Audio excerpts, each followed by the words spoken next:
2-3 minute में start.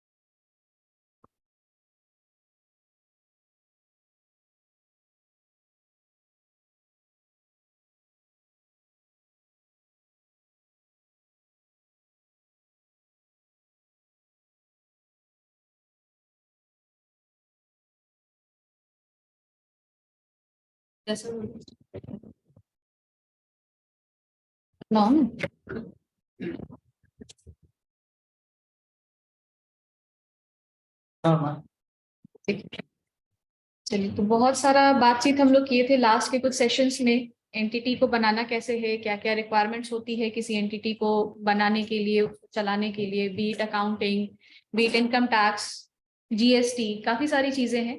But अब वो टाइम है जब हमें उन सारी ही चीजों को end of the year compliance करना जरूरी है, क्योंकि पूरे साल हमने जो किया, चाहे हमारी कंपनी है, चाहे एलएलपी है, चाहे पार्टनरशिप फर्म है या इंडिविजुअल है फॉर दैट मैटर, पूरे साल का जो हमने काम किया उसका एक कंप्लायंस हमें एनुअली भी करना होता है अंडर वेरियस सेगमेंट्स। उसी में मेजरली हम लोग 3 चीजों के बारे में बात करेंगे। सर प्रेजेंटेशन में करता हूँ।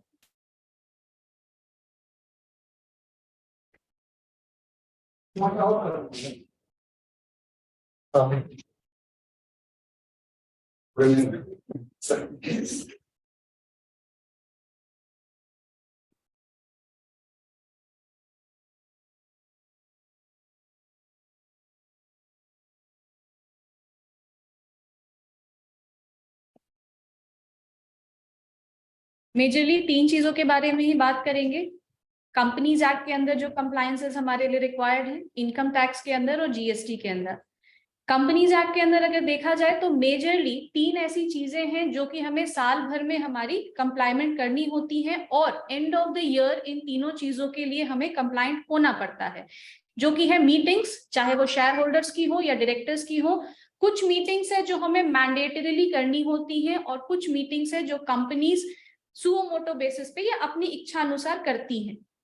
एनुअल रिटर्न, हमने साल भर में क्या क्या काम किया, इन चीजों का ब्यौरा आरओसी को हमें देना होता है, चाहे कंपनी के अंदर फाइनेंशियल्स क्या क्या बदलाव आए, या हमारे शेयर होल्डिंग पैटर्न में या डायरेक्टरशिप के अंदर में जो बदलाव आए, उन सारी चीजों का ब्यौरा हमें देना होता है। और एक बड़ी ही नई चीज तो मैं नहीं कहूंगी, लेकिन एक बड़ी इंपॉर्टेंट चीज है जो कि रिसेंटली कुछ सालों पहले ही इंट्रोड्यूस हुई है, वो है KYC, know your customer, with regards to directors. Directors को लेकर के एक नो योर कस्टमर्स का डिटेल, उनका ईमेल आईडी, उनका मोबाइल नंबर, उनके क्रेडेंशियल्स, इन चीजों को एनुअल बेसिस पे आरओसी डिमांड करती है कि हम अपडेट करें, और उनका क्या रिक्वायरमेंट है, किस तरीके से उन्हें करना है, ना करने के क्या क्या इम्प्लीकेशंस होते हैं, इन सारी चीजों के बारे में आगे बात करेंगे। दूसरा जो हमारा इंपॉर्टेंट कंप्लायंस होता है वो होता है इनकम टैक्स एक्ट के अंदर। इनकम टैक्स एक्ट, अब हमारी कोई भी तरीके की एंटिटी हो, चाहे हम पार्टनरशिप हो, चाहे हम एलएलपी हो, फर्म हो, और प्रोप्राइटरशिप या इंडिविजुअल हो फॉर दैट मैटर, हमारे ऊपर इनकम टैक्स की कहीं ना कहीं कंप्लायंसेस आएंगी ही। सबसे मेजर और सबसे बेसिक रिक्वायरमेंट जो होती है वो होती है आईटीआर की, इनकम टैक्स रिटर्न फाइलिंग की, जो हर किसी के ऊपर एप्लीकेबल होगी। दूसरा जो हम कहते हैं इनकम टैक्स ऑडिट, 44 AB के अंदर होता है, वहां पे एक मिसप्रिंट है, वो 44 AB के अंदर हमारी टैक्स ऑडिट होती है, जो कुछ एंटिटीज के लिए होती हैं जिनके ऊपर जो थ्रेशहोल्ड लिमिट से बाहर चले जाते हैं। और तीसरा है टीडीएस। अब एनुअली टीडीएस का रिक्वायरमेंट या कंप्लायंस एज सच नहीं होता, लेकिन ये टीडीएस हमारे एनुअल रिटर्न या हमारे एनुअल रेवेन्यू को कैसे अफेक्ट करेगा, इसके बारे में हम लोग आगे के स्लाइड्स में बात करेंगे। और तीसरा जो हमारा हेड है जीएसटी। हर किसी पे एप्लीकेबल नहीं है, लेकिन फिर भी काफी सारे लोगों के ऊपर, काफी सारी एंटिटीज जो यहाँ बैठे हैं, जो हमारे साथ अटेंड कर रहे हैं, उनके ऊपर एप्लीकेबल हो जाएगी।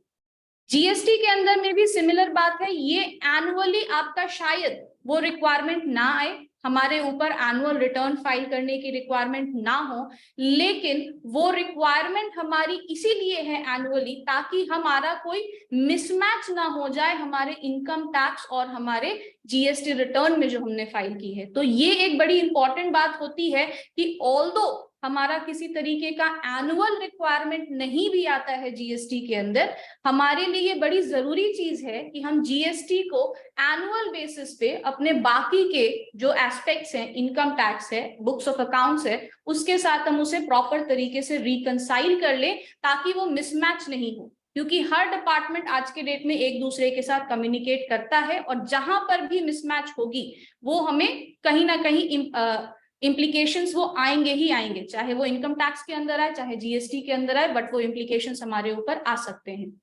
अगली स्लाइड से। तो सबसे पहले बात करते हैं हम लोग कंपनीज एक्ट के अंदर जो हमारी एनुअल रिक्वायरमेंट्स है। हमने सबसे पहले कहा मीटिंग्स को लेकर के, तो किसी भी कंपनी में, चाहे वो प्राइवेट लिमिटेड कंपनी हो या पब्लिक लिमिटेड कंपनी हो, किसी भी कंपनी को एक एनुअल जनरल मीटिंग अपने शेयर होल्डर्स की करनी जरूरी होती है, जो कि साल खत्म होने से 6 महीने के अंदर करनी है। तो जैसे अभी हम लोग बैठे हैं फाइनेंशियल ईयर 22-23 में, हमारा फाइनेंशियल ईयर क्लोजर होगा 31 मार्च 2023 तक। हमारे लिए एनुअल जनरल मीटिंग का कंप्लायंस या मीटिंग करना 30 सितंबर 2023 तक मैंडेटरी है।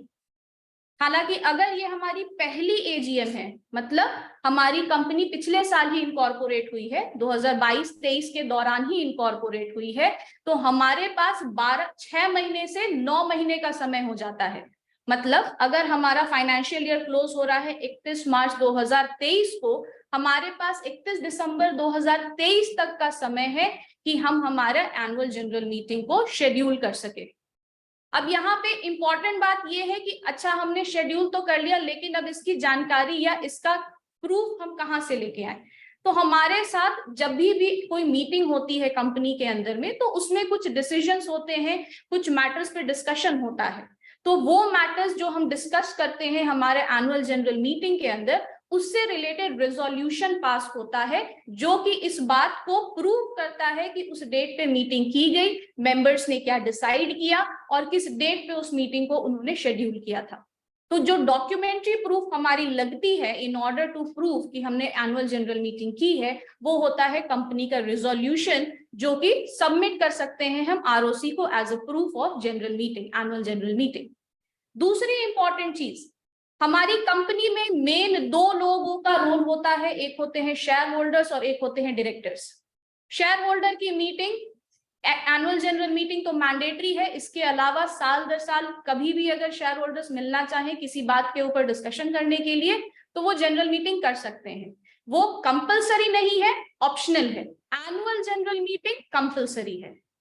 बोर्ड ऑफ डायरेक्टर्स के लिए हमारे एक्ट ने बोला कि यूजुअली आपको साल में 4 मीटिंग करनी होती है यूजुअली, लेकिन अगर हमारी कंपनी एक स्मॉल कंपनी है या ओपीसी 1 पर्सन कंपनी होती है, तो हमें साल में 2 ही बार मीटिंग करनी होती है, और उन 2 मीटिंग्स के बीच में 180 दिन से कम का गैप नहीं होना चाहिए। इसकी कोई डॉक्यूमेंट्री प्रूफ नहीं, बट अगेन सिमिलर तरीके से अगर हमने मीटिंग की है, मीटिंग के दौरान कुछ डिस्कशन हुआ, उस डिस्कशन के अंदर किसी तरीके का डिसीजन लिया गया, तो वो रिजोल्यूशन के तौर पे हमारा डॉक्यूमेंट्री प्रूफ बनता है। साथ ही साथ कंपनी मेंटेन करती है मिनट्स ऑफ मीटिंग, चाहे वो शेयर होल्डर की मीटिंग हो, चाहे वो डायरेक्टर्स की मीटिंग हो, उनको मेंटेन करना होता है मिनट्स ऑफ मीटिंग। ये कंप्लायंस है on a regular basis, annual submission minutes of meeting की नहीं होती है। हमें सिर्फ उन मीटिंग्स या हमें सिर्फ उन चीजों को आरओसी को कंप्लायंस या कंपल्सरीली सबमिट करना होता है जो कि हमारे एक्ट में मेंशन की हुई है। हर मीटिंग का रेजोल्यूशन आरओसी को देने की जरूरत नहीं होती है। तीसरी इंपॉर्टेंट चीज जो हमारे पास आती है वो होती है एओसी 4।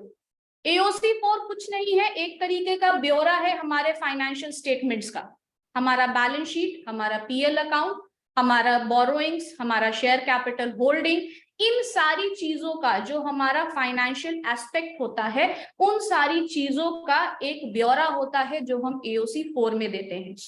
अब क्योंकि हमने डेटा तो डाल दिया AOC 4 फॉर्म के अंदर में, लेकिन उस डेटा की ऑथेंटिसिटी ROC कैसे समझे? तो वो कहता है कि अपना ऑडिटेड फाइनेंशियल स्टेटमेंट वो आप साथ में अटैच कर दीजिए।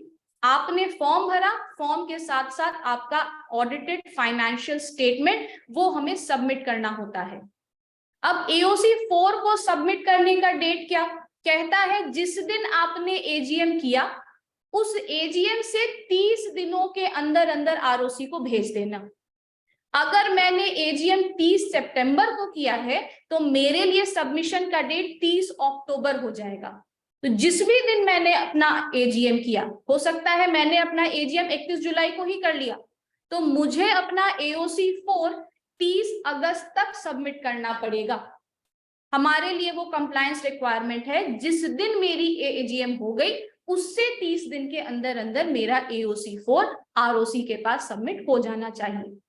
और उसी तरीके से आता है एक MGT 7A या 7। अगर हम एक स्मॉल कंपनी है, प्राइवेट कंपनी है, तो हमारे ऊपर 7A एप्लीकेबल होता है। अगर हम उस कैटेगरी में फॉल नहीं करते तो हमारे लिए MGT 7 फॉल करता है। इसके लिए बोलता है अगेन, आपके AGM से 60 दिन के अंदर अंदर आपको ये सबमिट करना होता है ROC के पास। फिर वही बात आई, अगर हमने अपना AGM 31 जुलाई को किया है तो हमारे लिए सबमिशन का डेट 29 सितंबर पड़ता। लेकिन अगर हमने अपना AGM 30 सितंबर को किया है तो वही डेट यहाँ पर 29 नवंबर को पड़ रहा है। एक चीज जहां पे कई लोग कंफ्यूज हो जाते हैं या गलतियां जहां पे होती है और पेनाल्टी के चांसेस हो जाते हैं, वो 30 दिन को 1 महीना और 60 दिन को 2 महीना काउंट कर लेते हैं। ROC 30 दिन मतलब 30 दिन ही मानता है। तो अगर मैंने AGM 30 सितंबर को किया है तो वहां से वो 30 दिन काउंट करेगा, तो कि हमारा 30 अक्टूबर होगा। और अगर मैंने 30 सितंबर को अपना AGM किया है तो हमारा MGT 7 60 दिन के बाद तक 29 नवंबर को फॉल करेगा। तो ये कंफ्यूजन कई बार हो जाता है और जिस वजह से पेनाल्टी लग जाती है। पेनाल्टी के बारे में हम लोग जब देखेंगे तो आप देखिएगा कि पर डे का पेनाल्टी लगता है। तो जैसे ही मेरा एक दिन ड्यू हुआ, जो पेनाल्टी है वो तो लगनी ही है, along with that per day का हमारे ऊपर पेनाल्टी ऐड होता चला जाता है अगर हमने डिले किया तो। अब कुछ लोग हमारे साथ OPC के अंदर में भी होंगे, 1 पर्सन कंपनी। 1 पर्सन कंपनी के केस में AGM करने की तो जरूरत ही नहीं है, क्योंकि AGM होती है शेयर होल्डर्स की मीटिंग। अब उसमें तो एक ही मेंबर है, तो मीटिंग एज सच पर से करने की जरूरत नहीं पड़ती है OPC को। तो फिर बात हुई हम ये AOC 4 और MGT 7 ये कब करें? तो AOC 4 के लिए कहता है 180 डेज। आपका जिस दिन फाइनेंशियल स्टेटमेंट या फाइनेंशियल ईयर क्लोज हुआ, उससे 180 दिनों के अंदर आपको सबमिट करना होता है। तो अगर हम 180 दिन काउंट करें तो समवेयर 28 सितंबर पर फॉल करता है, 27 या 28 सितंबर को फॉल करता है। अब वहां भी काफी लोग कंफ्यूज हो जाते हैं और 6 महीना काउंट कर लेते हैं। जैसे ही उन्होंने 6 महीना काउंट किया, वो 3 दिन का पेनाल्टी उनके ऊपर एज इट इज लग जाएगा। 30 सितंबर वो सोचेंगे और 180 दिन तो 27 सितंबर को ही खत्म हो जाती है। तो वो चीज की क्लैरिटी हमें रखनी पड़ेगी कि अगर 30 दिन है तो 30 दिन, अगर 1 महीने का टाइम है तो वो 1 महीने का वहां पे समय मिल जाता है। बट इन दोनों के केसेस में 30 दिन और 60 दिन का समय है। फिर एक जो हमने इंपॉर्टेंट बात कही थी, डायरेक्टर KYC। अब ये नई चीज इसलिए है कि इनिशियली नहीं थी ये, बाद में जब डायरेक्टर्स का कम्युनिकेशन एड्रेस या कम्युनिकेशन का mode, email ID, mobile number कई बार अपडेट होता है साल दर साल, और उनको इंफॉर्मेशन नहीं जाती थी कि हमारा रिटर्न फाइल हुआ है या हमारा AOC फाइल हुआ है। उसके लिए ROC ने बोला कि आप हर साल अपने KYC को कर ले, और अगर हम 30 सितंबर तक ये KYC करते हैं तो हमारे लिए कोई दिक्कत की बात नहीं है। जैसे ही 30 सितंबर से एक दिन भी आगे बढ़ गए तो वो 5000 की स्ट्रेट फॉरवर्ड पेनाल्टी लग जाती है। तो हमारे लिए बड़ा इंपॉर्टेंट है, कुछ नहीं होता डायरेक्टर KYC में, एक बड़ी सिंपल सी चीज होती है, आपको OTP वेरीफाई करना होता है। जो MCA पोर्टल आपको भेजेगी इन ऑर्डर टू जस्टिफाई कि जिस मेल आईडी को हम आपके साथ रजिस्टर कर रहे हैं वो आप एक्सेस कर पा रहे हैं या नहीं कर पा रहे हैं। वो एक OTP जाता है, OTP वेरिफिकेशन होती है, वही आपका डायरेक्टर KYC वहां कर देता है। उसी में अगर 1 दिन की भी डिले हुई, पेनाल्टी आपका स्ट्रेट फॉरवर्ड 5,000 पे चला जाएगा। अगली स्लाइड।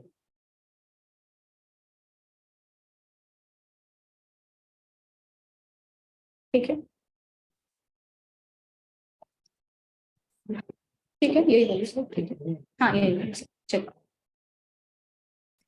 दूसरा जो हमारा इंपॉर्टेंट फैक्टर आता है वो होता है इनकम टैक्स। अब क्योंकि हम लोग ये सब जानते हैं कि हमारी कंपनी, हमारा फर्म, हमारा डायरेक्टर्स या पार्टनर्स जो होंगे उनके अलग अलग पैन होते हैं। क्योंकि उनके पैन अलग हैं, उनका रिटर्न भी अलग अलग फाइल होगा। कंपनी का अपना रिटर्न फाइल होगा, डायरेक्टर्स के अपने रिटर्न फाइल होंगे। अगर हम एक पार्टनरशिप फर्म है या LLP है तो LLP का अलग फाइल होगा और हमारे पार्टनर्स का अलग रिटर्न फाइल होगा। ड्यू डेट आपकी 31 अक्टूबर की होती है। इसके लिए हमारे पास हमारा फाइनल अकाउंट्स होना जरूरी है। अगर हमारी कंपनी है, हमारा LLP है, हमारा पार्टनरशिप है, हमारा फाइनल अकाउंट्स हमारे पास होना चाहिए। हमारे पास शेयर होल्डिंग पैटर्न हमारे पास होना चाहिए एज ऑन 31 मार्च की क्या शेयर होल्डिंग पैटर्न थी। अगर साल के दौरान किसी तरीके का चेंज हुआ है शेयर होल्डिंग में या किसी तरीके की चेंज हुई है डायरेक्टर्स में या पार्टनर्स में इन केस ऑफ फर्म, तो वो डिटेल हमारे पास अवेलेबल होनी चाहिए ताकि हमारा रिटर्न हम इजी तरीके से फाइल कर सके। कुछ जानकारियां होती हैं अपार्ट फ्रॉम फाइनेंशियल इंफॉर्मेशन जो हमें रिटर्न में डालनी होती हैं, इसीलिए ये सारी जानकारी आपके पास रेडिली अवेलेबल होनी चाहिए ताकि आप जब रिटर्न फाइल करें उस समय में ज्यादा मुश्किलें नहीं आए, बहुत ज्यादा आपको हैसल ना हो रिटर्न फाइल करने में। दूसरी चीज होती है डायरेक्टर, शेयर होल्डर्स या हमारे जो पार्टनर्स होते हैं उनका रिटर्न। उनके रिटर्न के लिए एक चीज बड़ी जरूरी है, जब हम अपना फाइनल अकाउंट्स प्रिपेयर करते हैं किसी भी एंटिटी का, हमारे पास ये क्लैरिटी आनी चाहिए कि हमने हमारी एंटिटी से उन पार्टनर डायरेक्टर को कितनी फीस बनाई है। वो फीस की क्लैरिटी हमारे पास at the time of final accounts हमारे पास होनी चाहिए, तभी हम आगे प्रोसीड कर पाएंगे। अगर हमने ये क्लैरिटी रखी है कि हमारी कंपनी की कितनी रिटर्न फाइल हुई है, हमारे इंडिविजुअल का क्या रिटर्न फाइल हुआ है या कितना इनकम हमारा उस एंटिटी में हमने डिस्क्लोज करा है, तभी हम हमारे इंडिविजुअल डायरेक्टर का रिटर्न सही तरीके से फाइल कर पाएंगे। क्योंकि अगर आप देखेंगे रिटर्न में तो वो हमसे पूछता है कि क्या हमारी किसी अनलिस्टेड कंपनी की शेयर होल्डिंग हमने होल्ड की थी ड्यूरिंग द प्रीवियस ईयर, क्या हम किसी कंपनी के डायरेक्टरशिप को होल्ड करते हैं ड्यूरिंग प्रीवियस ईयर। ये जानकारी हमें हमारे रिटर्न में देनी पड़ती है और जैसे ही हम ये जानकारी देते हैं हमारे लिए वो सारी चीजें, income from the company, partners के पार्टनरशिप का इनकम, प्रॉफिट, वो सारी चीजें हमारे लिए एप्लीकेबल हो जाएंगी। और अगर ये मिसमैच आया कि मैंने अपने रिटर्न में कुछ और दिखाया है, कंपनी ने अपने रिटर्न में या फर्म ने अपने रिटर्न में कुछ और दिखाया है, तो वो क्वेरी रेज होगी, इनकम टैक्स हमसे जवाब मांगेगा कि आपके कंपनी या आपके पार्टनरशिप फर्म में आपकी इतनी इनकम दिखाई गई थी, आपने अपने यहाँ पे इस इनकम को डिस्क्लोज नहीं किया। तो ये हमारे लिए एक तरीके से अनएक्सप्लेन्ड इनकम को न्योता देता है और उसके अंदर 77.5% तक की टैक्स लायबिलिटी बन सकती है। तीसरी चीज जो हमने कहा था TDS।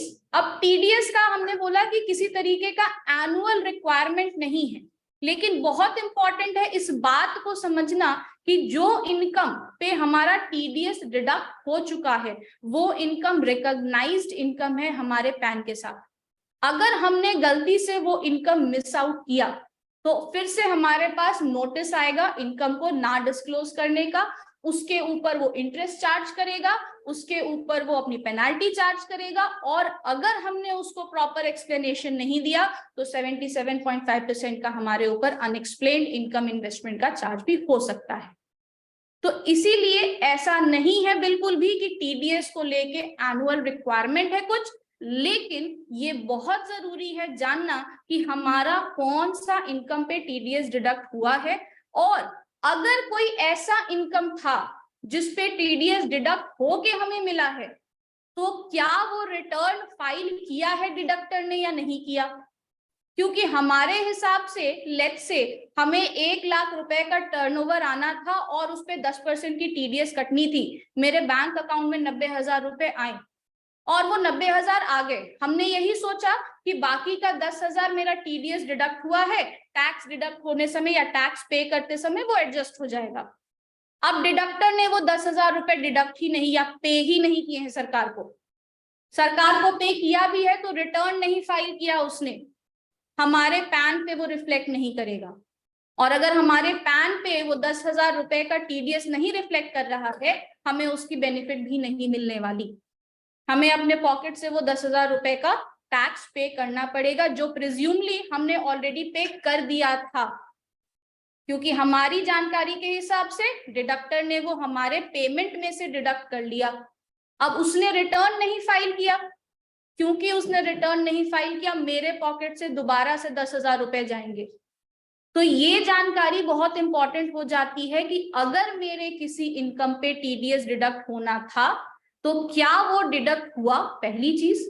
और दूसरी चीज, क्या ये डिडक्शन का हमारे डिडक्टर ने रिटर्न फाइल किया है या नहीं किया। अगर नहीं किया है तो हमारी जिम्मेदारी बनती है कि हम उसे एक बार जाकर के नॉक कर दें कि भाई ये टीडीएस हमारा कटा था, ये हमारे पैन में रिफ्लेक्ट नहीं हो रहा है, या तो आपने पैन गलत डाला है हमारा, या तो आपने रिटर्न नहीं फाइल किया है, आप इसको एक बार वेरीफाई कर लें। ये बड़ी इंपॉर्टेंट चीज होगी। फिर लास्ट में आई हमारे अंदर ऑडिट इनकम टैक्स के अंदर। तो आप देखेंगे वहां पे टर्नओवर का एक लिमिट दे रखा है कि अगर हमारा टर्नओवर 1 करोड़ या उससे ज्यादा का होता है तब हमारे ऊपर ये टैक्स ऑडिट आती है। अब टैक्स ऑडिट एज सच बहुत अलग आपको उसकी तैयारी करने की जरूरत नहीं है। आपका फाइनेंशियल स्टेटमेंट रेडी है, बैलेंस शीट, पीएल, आपके बुक्स ऑफ अकाउंट तैयार हैं। बाकी का जो रिक्वायरमेंट होता है, बाकी जो टैक्स ऑडिट रिपोर्ट होती है, हालांकि उसमें 40-42 क्लॉजेस हैं, आपको उसकी जानकारी बहुत ज्यादा रखने की जरूरत नहीं है, लेकिन आपके पेपर दुरुस्त होने चाहिए। उसके अंदर में टीडीएस से रिलेटेड जानकारी पूछते हैं, उसके अंदर पीएफ से रिलेटेड जानकारियां होती हैं, उसके अंदर जो भी स्टैट्यूटरी ड्यूज एम्प्लॉइज को लेकर के हैं उसके बारे में जानकारियां होती है, इवन डेप्रिसिएशन जो हमने चार्ज करा है उसके बारे में जानकारी होती है। तो हमारा डॉक्यूमेंटेशन रेडी होना चाहिए। हमारे पास income tax audit as such auditee की रिस्पॉन्सिबिलिटी नहीं है, उनकी रिस्पॉन्सिबिलिटी है कि वो ऑडिटर अपॉइंट करे और ऑडिटर अपना ऑडिट करेगा। लेकिन एज एन ऑडिटी हमारे पास डॉक्यूमेंट प्रॉपर होने चाहिए, ताकि जो भी इंफॉर्मेशन ऑडिटर वहां पर सीक कर रहा है, जानना चाह रहा है, वो हमारे पास अवेलेबल हो, ताकि वो जो हैसल होता है क्रिएट कर ऑडिट होने में, ऑडिटी को भी बाद में परेशानी होती है उन डेटा को कोलेक्ट करने में, और ऑडिटर को भी परेशानी होती है कि जब आपके पास डेटाबेस रेडिली अवेलेबल नहीं होता है तो समय ज्यादा लगता है। और ये बात हम लोग सब जानते हैं कि जब ऑडिट होता है तो आपका नॉर्मल कोर्स ऑफ बिजनेस कहीं ना कहीं इफेक्ट होगा। आप ऑडिट में ज्यादा परेशान होंगे, आप डेली के अपने ऑपरेशंस में उस तरीके से शायद इन्वॉल्व ना हो पाए उस समय। तो अगर मेरा पेपर रेडी है, जो मेरे बेसिक रिक्वायरमेंट्स हैं वो मेरा अगर रेडी है, तो हमें बहुत ज्यादा इन्वॉल्व होने की जरूरत नहीं होती है ऑडिट के दौरान भी। दूसरा एक क्राइटेरिया बड़ा अच्छा इन्होंने दिया है इनकम टैक्स के अंदर 44AB का टैक्स ऑडिट का, कि भले आपका टर्नओवर 1 करोड़ के ऊपर है, लेकिन आपके टोटल पेमेंट्स और टोटल रिसीट्स जो हुए हैं उसमें से 5% से ज्यादा आपने कैश में नहीं किया है, तो आपका टर्नओवर लिमिट 10 करोड़ का हो जाता है। कहने का मतलब, अगर आपने अपना रिसीट्स और पेमेंट 5% के अंदर रखा है, आपका टर्नओवर जब तक 10 करोड़ के ऊपर नहीं जाता तब तक आपको टैक्स ऑडिट कराने की जरूरत नहीं पड़ती है। तो ये एक बहुत बड़ा रिलीफ है। अगेन थोड़ा सा डिजिटल पेमेंट को, थोड़ा सा नॉन कैश पेमेंट्स को बढ़ावा देने के लिए ये एक रिलीफ बहुत बड़ा दिया गया कि अगर आप इस तरीके से कर रहे हैं बिजनेस, तो ऑब्वियस सी बात है सारा अकाउंटेड ट्रांजैक्शन है, बहुत ज्यादा कैश में नहीं है, तो बहुत ज्यादा ऑडिट की रिक्वायरमेंट भी नहीं पड़ती। इसीलिए इस लिमिट को इन्होंने 1 करोड़ जो नॉर्मल बिजनेसेस के लिए हैं और जिनका 95% से ऊपर का ट्रांजैक्शन नॉन कैश बेसिस पे हो रहा है, कैश में नहीं हो रहा, उनके लिए एक बहुत बड़ा रिलीफ है कि 10 करोड़ जब तक टर्नओवर नहीं होता तब तक हमारे ऊपर ऑडिट इनकम टैक्स के अंदर नहीं आएगी। अगली स्लाइड है जीएसटी की। इसके बारे में सर ज्यादा अच्छा बता पाएंगे। इन्फॉर्मेशन तो देना होगा ना, मतलब सबमिट तो करना होगा कि नहीं अभी हमारा 10 करोड़ से ज्यादा नहीं क्रॉस किया है, नहीं तो इंफॉर्मेशन देने की जरूरत नहीं है सर। जैसे ही आप इनकम टैक्स रिटर्न अपना भरने जाइएगा, वहां पे जैसे ही वो 10 करोड़ के ऊपर का टर्नओवर देखेगा, वो तुरंत आपसे पूछेगा ऑडिट रिटर्न है या नहीं, और ऑडिट रिटर्न का डेट्स वगैरह वो आपसे पूछेगा। अगर हमने नहीं दिया तो हमारे पास इमीडिएट नोटिस आएगा। अगर टर्नओवर वो देख रहा है कि 10 करोड़ के ऊपर है और हमने ऑडिट रिपोर्ट की अपनी जानकारी रिटर्न में नहीं डाली है, तो इमीडिएट हमारे पास नोटिस आती है। बट ईयरली तो हमको ये ऑडिट तो मतलब वहां तो देना होगा, अगर लेट्स से कि पहले 1 करोड़ तक का था, अब वो इंक्रीज करके 10 करोड़ कर दिया है जस्ट बिकॉज की डिजिटल पेमेंट बढ़ावा देने के लिए। तो ये फिर भी तो हर साल तो उसको बताना तो होगा हम आगे वाले इनकम टैक्स को बताने की जरूरत नहीं है सर। वो जो रिक्वायरमेंट होती है 44AB की, वो self requirement suo motu basis पे है बेसिकली। अगर मैंने ये अपने आप में डिक्लेयर कर लिया कि मेरे ऊपर एप्लीकेबल नहीं है, लेट्स से मेरा पार्टनरशिप फर्म है, मेरे ऊपर ऑडिट एप्लीकेबल एसेट्स नहीं है जैसे कंपनियों के ऊपर होती है, मेरे ऊपर ऑडिट एप्लीकेबल नहीं है, मैंने इनकम टैक्स रिटर्न जब भरा तो वहां पे भी रहता है कि कैश मोड में आपने कितना रिसीव किया, नॉन कैश मोड में आपने कितना रिसीव किया है। मैंने जो जानकारी इनकम टैक्स रिटर्न के अंदर में डाल दी, इनिशियली प्राइमा फेसी वो उसी को जानकारी मानता है, अनलेस एंड अनटिल उसके पास कोई उसके पास राइट है फर्दर इंफॉर्मेशन मांगने का, लेकिन इनिशियली वो मेरे डेटा के ऊपर भरोसा करके आगे प्रोसेस करेगा। अगर उसको लगता है कि किसी तरीके का लेट्स से लास्ट ईयर से करंट ईयर में कुछ वेरिएशन ज्यादा है, या उसके कुछ क्राइटेरिया होते हैं सेलेक्ट करने के, अगर उन क्राइटेरिया में हमारा रिटर्न फॉल कर गया तो वो मेरे से जानकारी मांग सकता है। उसके पास राइट है पूरी तरीके से कि वो मेरे से ये जानकारी मांगे कि आपने लिखा है कि आपका नॉन कैश में ट्रांजैक्शन 95% से ऊपर हुआ है, हम इस बात का प्रूफ चाहते हैं, तो वो मांग सकता है। वो लिमिटेड स्क्रूटिनी करना चाहे तो कर सकता है उसको केस में।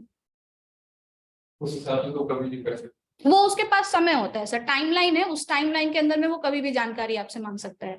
एनीवे हमें 8 साल तक अपने बुक्स ऑफ अकाउंट मेंटेन करने हैं, कंपनीज एक्ट के अंदर देखे या इनकम टैक्स के अंदर, हमें एनीवे अपने बुक्स ऑफ अकाउंट 8 साल तक रखने हैं, तो वो हमसे जानकारी कभी भी मांग सकता है इस दौरान। Ma'am, I want to ask something. हाँ जी सर।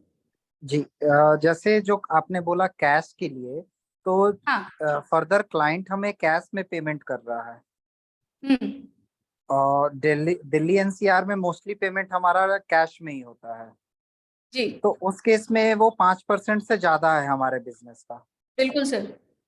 तो फिर क्या कर सकते हैं इन दैट केस? सर उस केस में एप्लीकेबल हो जाएगा। और दूसरी बात यह है कि हम रिसीट्स को कंट्रोल बहुत ज्यादा नहीं कर सकते, लेकिन कोशिश ये करें कि कैश में रिसीव ना हो, एक उस तरीके का अपना बना ले कि हमारा कैश में बहुत ज्यादा रिसीव ना हो, तो ऑडिट हो जाएगा सर 1 करोड़ के ऊपर, एप्लीकेबल हो जाएगा। नहीं, देखिए, अगर आपका रिसीट या पेमेंट, अगर खर्चा एक तरीके से देखें तो 5 लाख से ज्यादा है कैश में, तो आप पे 1 करोड़ की एप्लीकेबिलिटी आ जाएगी। या फिर आपने जो सेल किया है 5 लाख से ज्यादा कैश में आ रहा है, तो फिर 1 करोड़ के बाद आप रेडी रहिए टैक्स ऑडिट के लिए, सिंपल सा वो हो जाएगा। हाँ, अगर आपको 1 करोड़ तक अगर आपने नहीं कर रखा है तो फिर ये लिमिट बढ़ जाएगा, लेकिन फिर 10 करोड़ पे एक बार आपको चेक करनी पड़ेगी कि 5% से ज्यादा तो कहीं पेमेंट नहीं हो करके चल रहा है, मतलब 50 लाख से तो ज्यादा नहीं हो रहा है, या फिर रिसीट के केस में 50 लाख से ज्यादा तो हमारा कैश में रिसीट नहीं हो करके चल। अच्छा, एक बड़ी इंटरेस्टिंग चीज है सर, यहाँ पे जब ये रिसीट बोलता है तो रिसीट का मतलब टर्नओवर नहीं है। रिसीट इन एनी फॉर्म, आपको रिसीट आपके टर्नओवर के बेसिस पे मिला, आपने कोई फिक्स्ड एसेट बेचा था उसके अगेंस्ट में मिला, तो रिसीट इन एनी फॉर्म आपके हाथ में कैश इनफ्लो किसी भी फॉर्म में आया है और वो टोटल इनफ्लो के 5% से ज्यादा आया है, तो वो आपके लिए एप्लीकेबल हो जाएगा। इट्स नॉट नेसेसरी कि हम टर्नओवर की बात करें सर, आपके बिजनेस में रिसीट अलग तरीके से भी हो सकते हैं। आपने लेट्स से लोन ही लिया, हालांकि लोन आपको कैश में नहीं आएगा, लेकिन जब हम रिसीट की बात कर रहे हैं तो रिसीट में हर तरीके की रिसीट को वो इंक्लूड करता है। पेमेंट्स की अगेन हम फिर बात कर रहे हैं, तो पेमेंट में वो हर तरीके की पेमेंट की बात कर रहा है, सिर्फ एक्सपेंसेस की बात नहीं कर रहा। तो जब हम रिसीट या पेमेंट की बात कर रहे हैं और वो हम कह रहे हैं कि 5% से ज्यादा की नहीं होनी चाहिए, irrespective of the nature of receipt और पेमेंट। आपका नेचर क्या है उस रिसीट या पेमेंट का, रेवेन्यू नेचर का था, कैपिटल नेचर का था, इररेस्पेक्टिव ऑफ दैट आपका रिसीट या पेमेंट का 5% से ज्यादा अगर पेमेंट कैश में हो रहा है या रिसीट कैश में हो रहा है तो आपके ऊपर वो एप्लीकेबल हो जाएगा। 10 करोड़ की जगह लिमिट आपकी 1 करोड़ हो जाएगी। अगर वो रिसीट लेट्स से कि सैलरी पेमेंट के लिए हो रहा है तो कैश में अगर किसी को सैलरी दिया जा रहा है तो वो पेमेंट आपका हो रहा है सर, पेमेंट में वो काउंट होगा ही। अगर आपने पेमेंट किया और कैश में पेमेंट किया है तो वो आपके टोटल पेमेंट का हिस्सा बन रहा है, और टोटल पेमेंट के हिस्सा में से जितना परसेंटेज वो है आपका, अगर वो 5% के ऊपर चला गया, B it of any nature, अगर वो 5% के ऊपर चला जाता है तो आपके लिए वो एप्लीकेबल होगी। वो तो कंपनी के लिए एक्सपेंस है ना, वो कंपनी का तो टर्नओवर में तो ऐड नहीं होना चाहिए। फिर मैं वही कह रही हूँ सर, टर्नओवर से हमें मतलब ही नहीं है। यहाँ पे सिर्फ वो कहता है cash payment and cash receipts irrespective of the nature of the cash. वो किस नेचर में आपने रिसीव किया है या किस नेचर में आप उसको पे कर रहे हैं, इस बात से फर्क नहीं पड़ता उसको।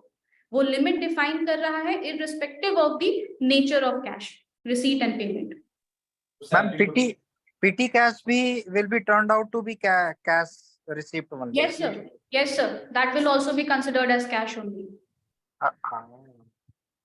मतलब सैलरी भी अगर दिया जाएगा कैश में तो that will also be count. That is a payment from company. Company की तरफ से पेमेंट ही हो रही है वो चीज की, हम पेमेंट कर रहे हैं तो ऑब्वियस सी बात है एक्सपेंस है, दैट इज फाइन, लेकिन हम पेमेंट कर रहे हैं। अब इस पेमेंट का आपको इनकम टैक्स में ऑब्वियस सी बात है आपको रिबेट मिलता है, आपको एक्सपेंडिचर मिलता है तो आपके टर्नओवर में से रिड्यूस हो जाता है। ऐसा नहीं है कि वो डिसअलाउ कर रहा है, डिसअलाउ के लिए अलग सिनेरियो है।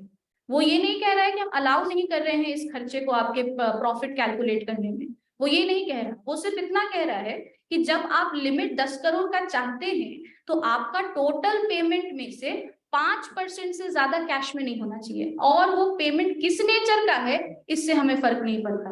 इन टोटालिटी आपकी जो पेमेंट हो रही है उसमें से 5% से ज्यादा कैश में आप नहीं कर सकते, तभी वो 10 करोड़ का लिमिट आपके ऊपर एप्लीकेबल होगा, अदरवाइज 1 करोड़ का लिमिट एप्लीकेबल होगा। What to do if a customer is not paying on time? दो चीजें हैं, एक एक्ट है आपका MSME D act. MSME D act के अंदर में लिखा हुआ है कि अगर आपका कोई MSME का अगर आप खुद रजिस्टर्ड हैं एज एन MSME और आपका कस्टमर आपको पेमेंट नहीं करता है ड्यू होने के एक सर्टेन पीरियड के बाद तक, तो देयर इज अ प्रोविजन जहां पे आप उसके ऊपर केस फाइल कर सकते हैं। There is a very good provision कि आप चाहें तो उसके अगेंस्ट केस फाइल कर सकते हैं। और सर एक एक्ट है MSME डेवलपमेंट एक्ट, उस एक्ट के अंदर में ये लिखा, हाँ उसी पोर्टल के ऊपर जो आप कह रहे हैं उस पोर्टल पे आप जाएंगे तो आपको ये मिल जाएगा। रेज कर सकते।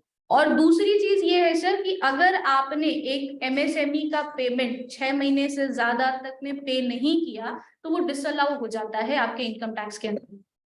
ये चीज हमें अपने कंपनी अगर हम हैं तो हमारी कंपनी में जो हमारा बैलेंस शीट बनता है, बैलेंस शीट के अंदर में नोट्स ऑन अकाउंट्स होते हैं, हमको बाइफरकेट करना पड़ता है कि कितना पेमेंट MSME से लिया, कितना पेमेंट माइक्रो स्मॉल, उस तरह बाइफरकेशन, कितनों का पेमेंट 6 महीने से ज्यादा का ड्यू रह गया है और कितनों का पेमेंट 6 महीने के अंदर तक का ड्यू है, वैसा आपको डिटेल देना पड़ता है। और अगर आपका कोई ऐसा डेटर है जिसने 6 महीने से ज्यादा नहीं पे किया है, उसका वो खर्चा डिसअलाउ होने के पूरे चांस है। इनकम टैक्स उसको डिसअलाउ करेगा सही। इनकम टैक्स अपना जो प्रॉफिट कैलकुलेट करता है वो प्रॉफिट कैलकुलेट करने में उस खर्चे को डिसअलाउ कर देगा, क्रेडिटर के खर्चे। पिछले साल से ही लाया। इसके लिए मैम क्या करना होगा? सर जानकारी देनी होगी अपने डेटर को कि अगर ये चीज नहीं हुई तो पहली चीज आप केस कर सकते हैं, दूसरी चीज उनका खर्चा डिसअलाउ हो जाएगा। ये करना, डिसअलाउ करने का काम ऑडिटर का है। वो अपने ऑडिट रिपोर्ट में इस बात को मेंशन करेंगे कि इनका एक फलाना क्रेडिटर है जिसको इन्होंने पेमेंट 6 महीने से ज्यादा तक में नहीं दिया है और ये क्रेडिटर MSME के अंदर आते हैं, उनका ये खर्चा डिसअलाउ होना चाहिए। ये चीज ऑडिटर अपने रिपोर्ट में लिखेंगे। Okay ma'am. पिछले साल से अमेंडमेंट आई है कि अगर आपने कोई एक्सपेंस किया है उसका स्टिल अमाउंट पेएबल है, तो अगर वो MSME है और अगर आपने 6 महीने तक पेमेंट नहीं किए, 3 महीना या 6 महीना है, तो वो आपका एक्सपेंस डिसअलाउ कर देगा इनकम टैक्स। यानी आप उसे एज ए एक्सपेंस आप अपनी बुक में नहीं बुक कर सकते हैं। ये सब स्टेप्स यही गवर्नमेंट उठाई है सो दैट MSME वगैरह का पेमेंट जल्द से जल्द लोग कर दें। तो ये वाला केस भी इसमें एप्लीकेबल हो जाता है। Thank you so much ma'am और good evening to all of you. Purpose of being here यही है कि थोड़ा सा बिजनेस से दिमाग हटाइए और कंप्लायंसेस पे लेकर करके आइए। ज्यादा दिन अब है नहीं, तो एज अ ऑनर हमें देखिए दो तीन चीजें हैं जो ध्यान में रखनी पड़ेगी। सबसे पहले आपका स्ट्रक्चर आपको पता ही है कि किस स्ट्रक्चर में आप काम कर रहे हैं। अगर आपकी कंपनी है तब तो अभी थोड़ा सा आप जो ये जुलाई वाला मंथ लास्ट हो रहा है उसमें आप कॉल कर करके नहीं चलेंगे, चाहे आप डायरेक्टर हो या आपकी कंपनी, क्योंकि आपकी कंपनी की होनी है टैक्स, आपकी कंपनी की होनी है ऑडिट, और जब ऑडिट एप्लीकेबल हो जाता है तो उसके डायरेक्टर को भी रिलैक्सेशन दिया जाता है टाइम का, और आपका जो रिटर्न फाइल होता है वो 31 जुलाई वाला एप्लीकेबल नहीं होता है। आप सितंबर के बाद जो 1 महीना गवर्नमेंट टाइम देती है उसमें आप अपना रिटर्न फाइल करके चल सकते हैं। तो 2-3 केस होते हैं, आप डायरेक्टर हैं, आप पे मैसेज भी आ रहा होगा 31 जुलाई लास्ट डेट है तो अपना फाइल कर दीजिए, तो बहुत लोगों डायरेक्टर का कॉल भी आने लगता है कि मैसेज तो आ रहा है आप बता रहे हैं। तो होता क्या है कि हो सकता है पिछले साल डायरेक्टर ना हो तो डिपार्टमेंट को नहीं पता हो, या फिर डायरेक्टर हो भी इंडिविजुअल ITR फाइल कर रहे थे तो उस समय पूछा था कि आप किसी कंपनी में डायरेक्टर हैं और आपने उसको स्किप कर दिया था, तो उसके कारण डिपार्टमेंट को इन्फॉर्मेशन नहीं है, तो उसके कारण आपको मैसेज कर रहा है। तो मैसेज कर रहा है तो घबराने की जरूरत नहीं है, आप डायरेक्टर हैं, आपका जो ड्यू डेट है वो अक्टूबर वाला एप्लीकेबल होकर करके चलेगा। ये हो गई। अब 2 स्ट्रक्चर हमारे पास और हैं, एक LLP और एक कंपनी।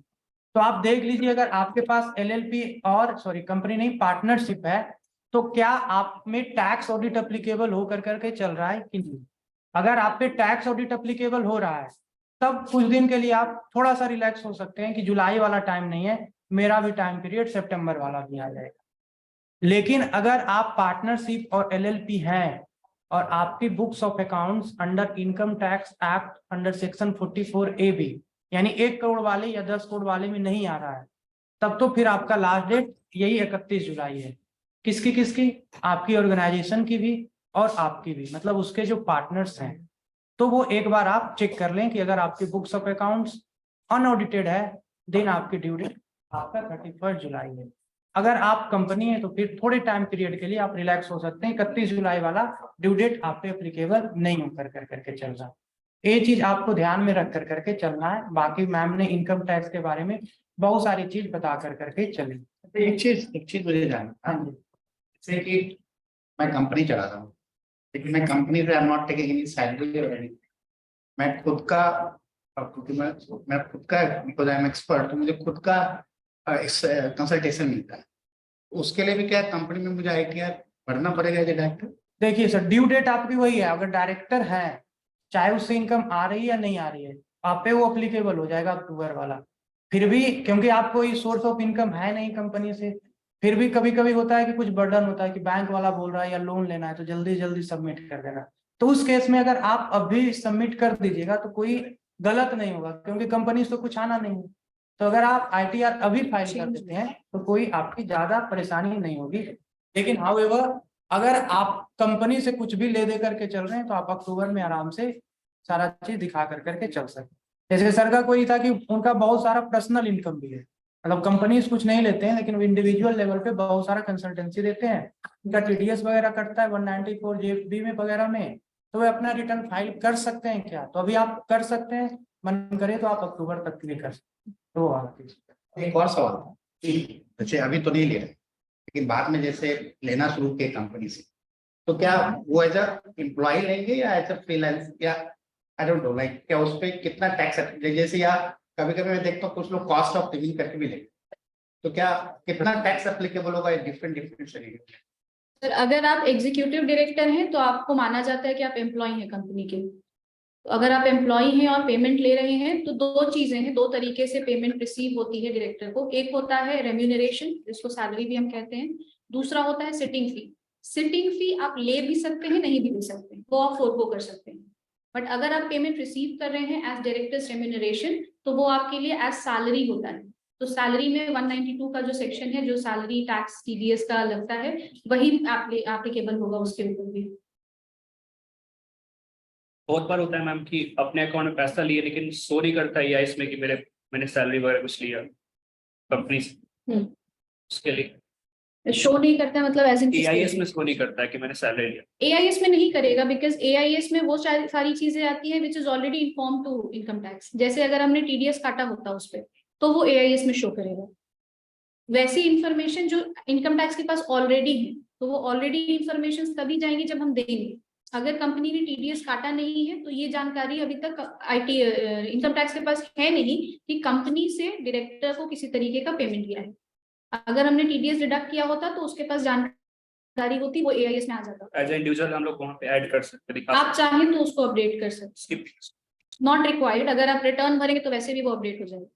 और AIS कंप्लीट इंफॉर्मेशन नहीं है, आप उसको नहीं। झुठला भी सकते हैं, सही मान सकते हैं, अगर हाँ, आपके वो पास accept एविडेंस करते है। मतलब AIS में गलत इंफॉर्मेशन भी आ सकती है।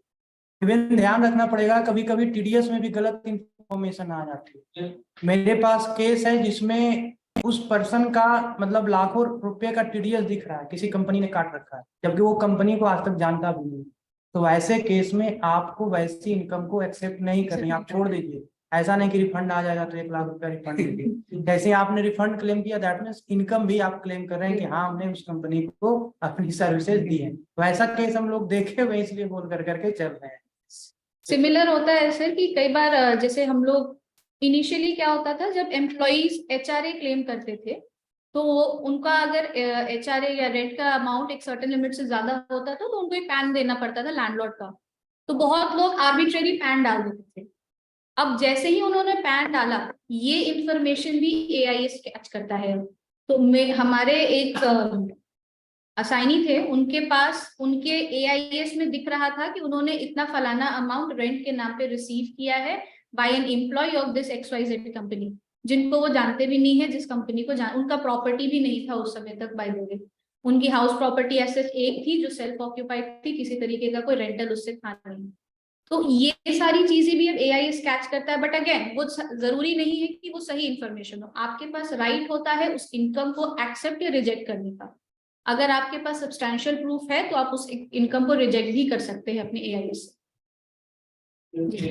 इसी क्वेश्चन प्राइस ऑलरेडी इसका मतलब कि कैश में कुछ दिए, उसको वो कैसे मतलब दिखाएंगे जैसे कि कैश में दिए अदर जो किस हिसाब से उनको शो करेंगे, लेकिन डॉक्यूमेंट होता नहीं। किस चीज का सर समझिए? सब कोई क्लाइंट है नॉन जस्ट क्लाइंट, ठीक है। सपोज कि 1000 देना सर्विस को दिया, उसको सर्विस को कैसे इसको सर इस क्लाउड आपने उनको सर्विस दी है? हाँ सर्विस दिया 1000 सपोज डिलीवर, ठीक है, आपने उससे फीस ली।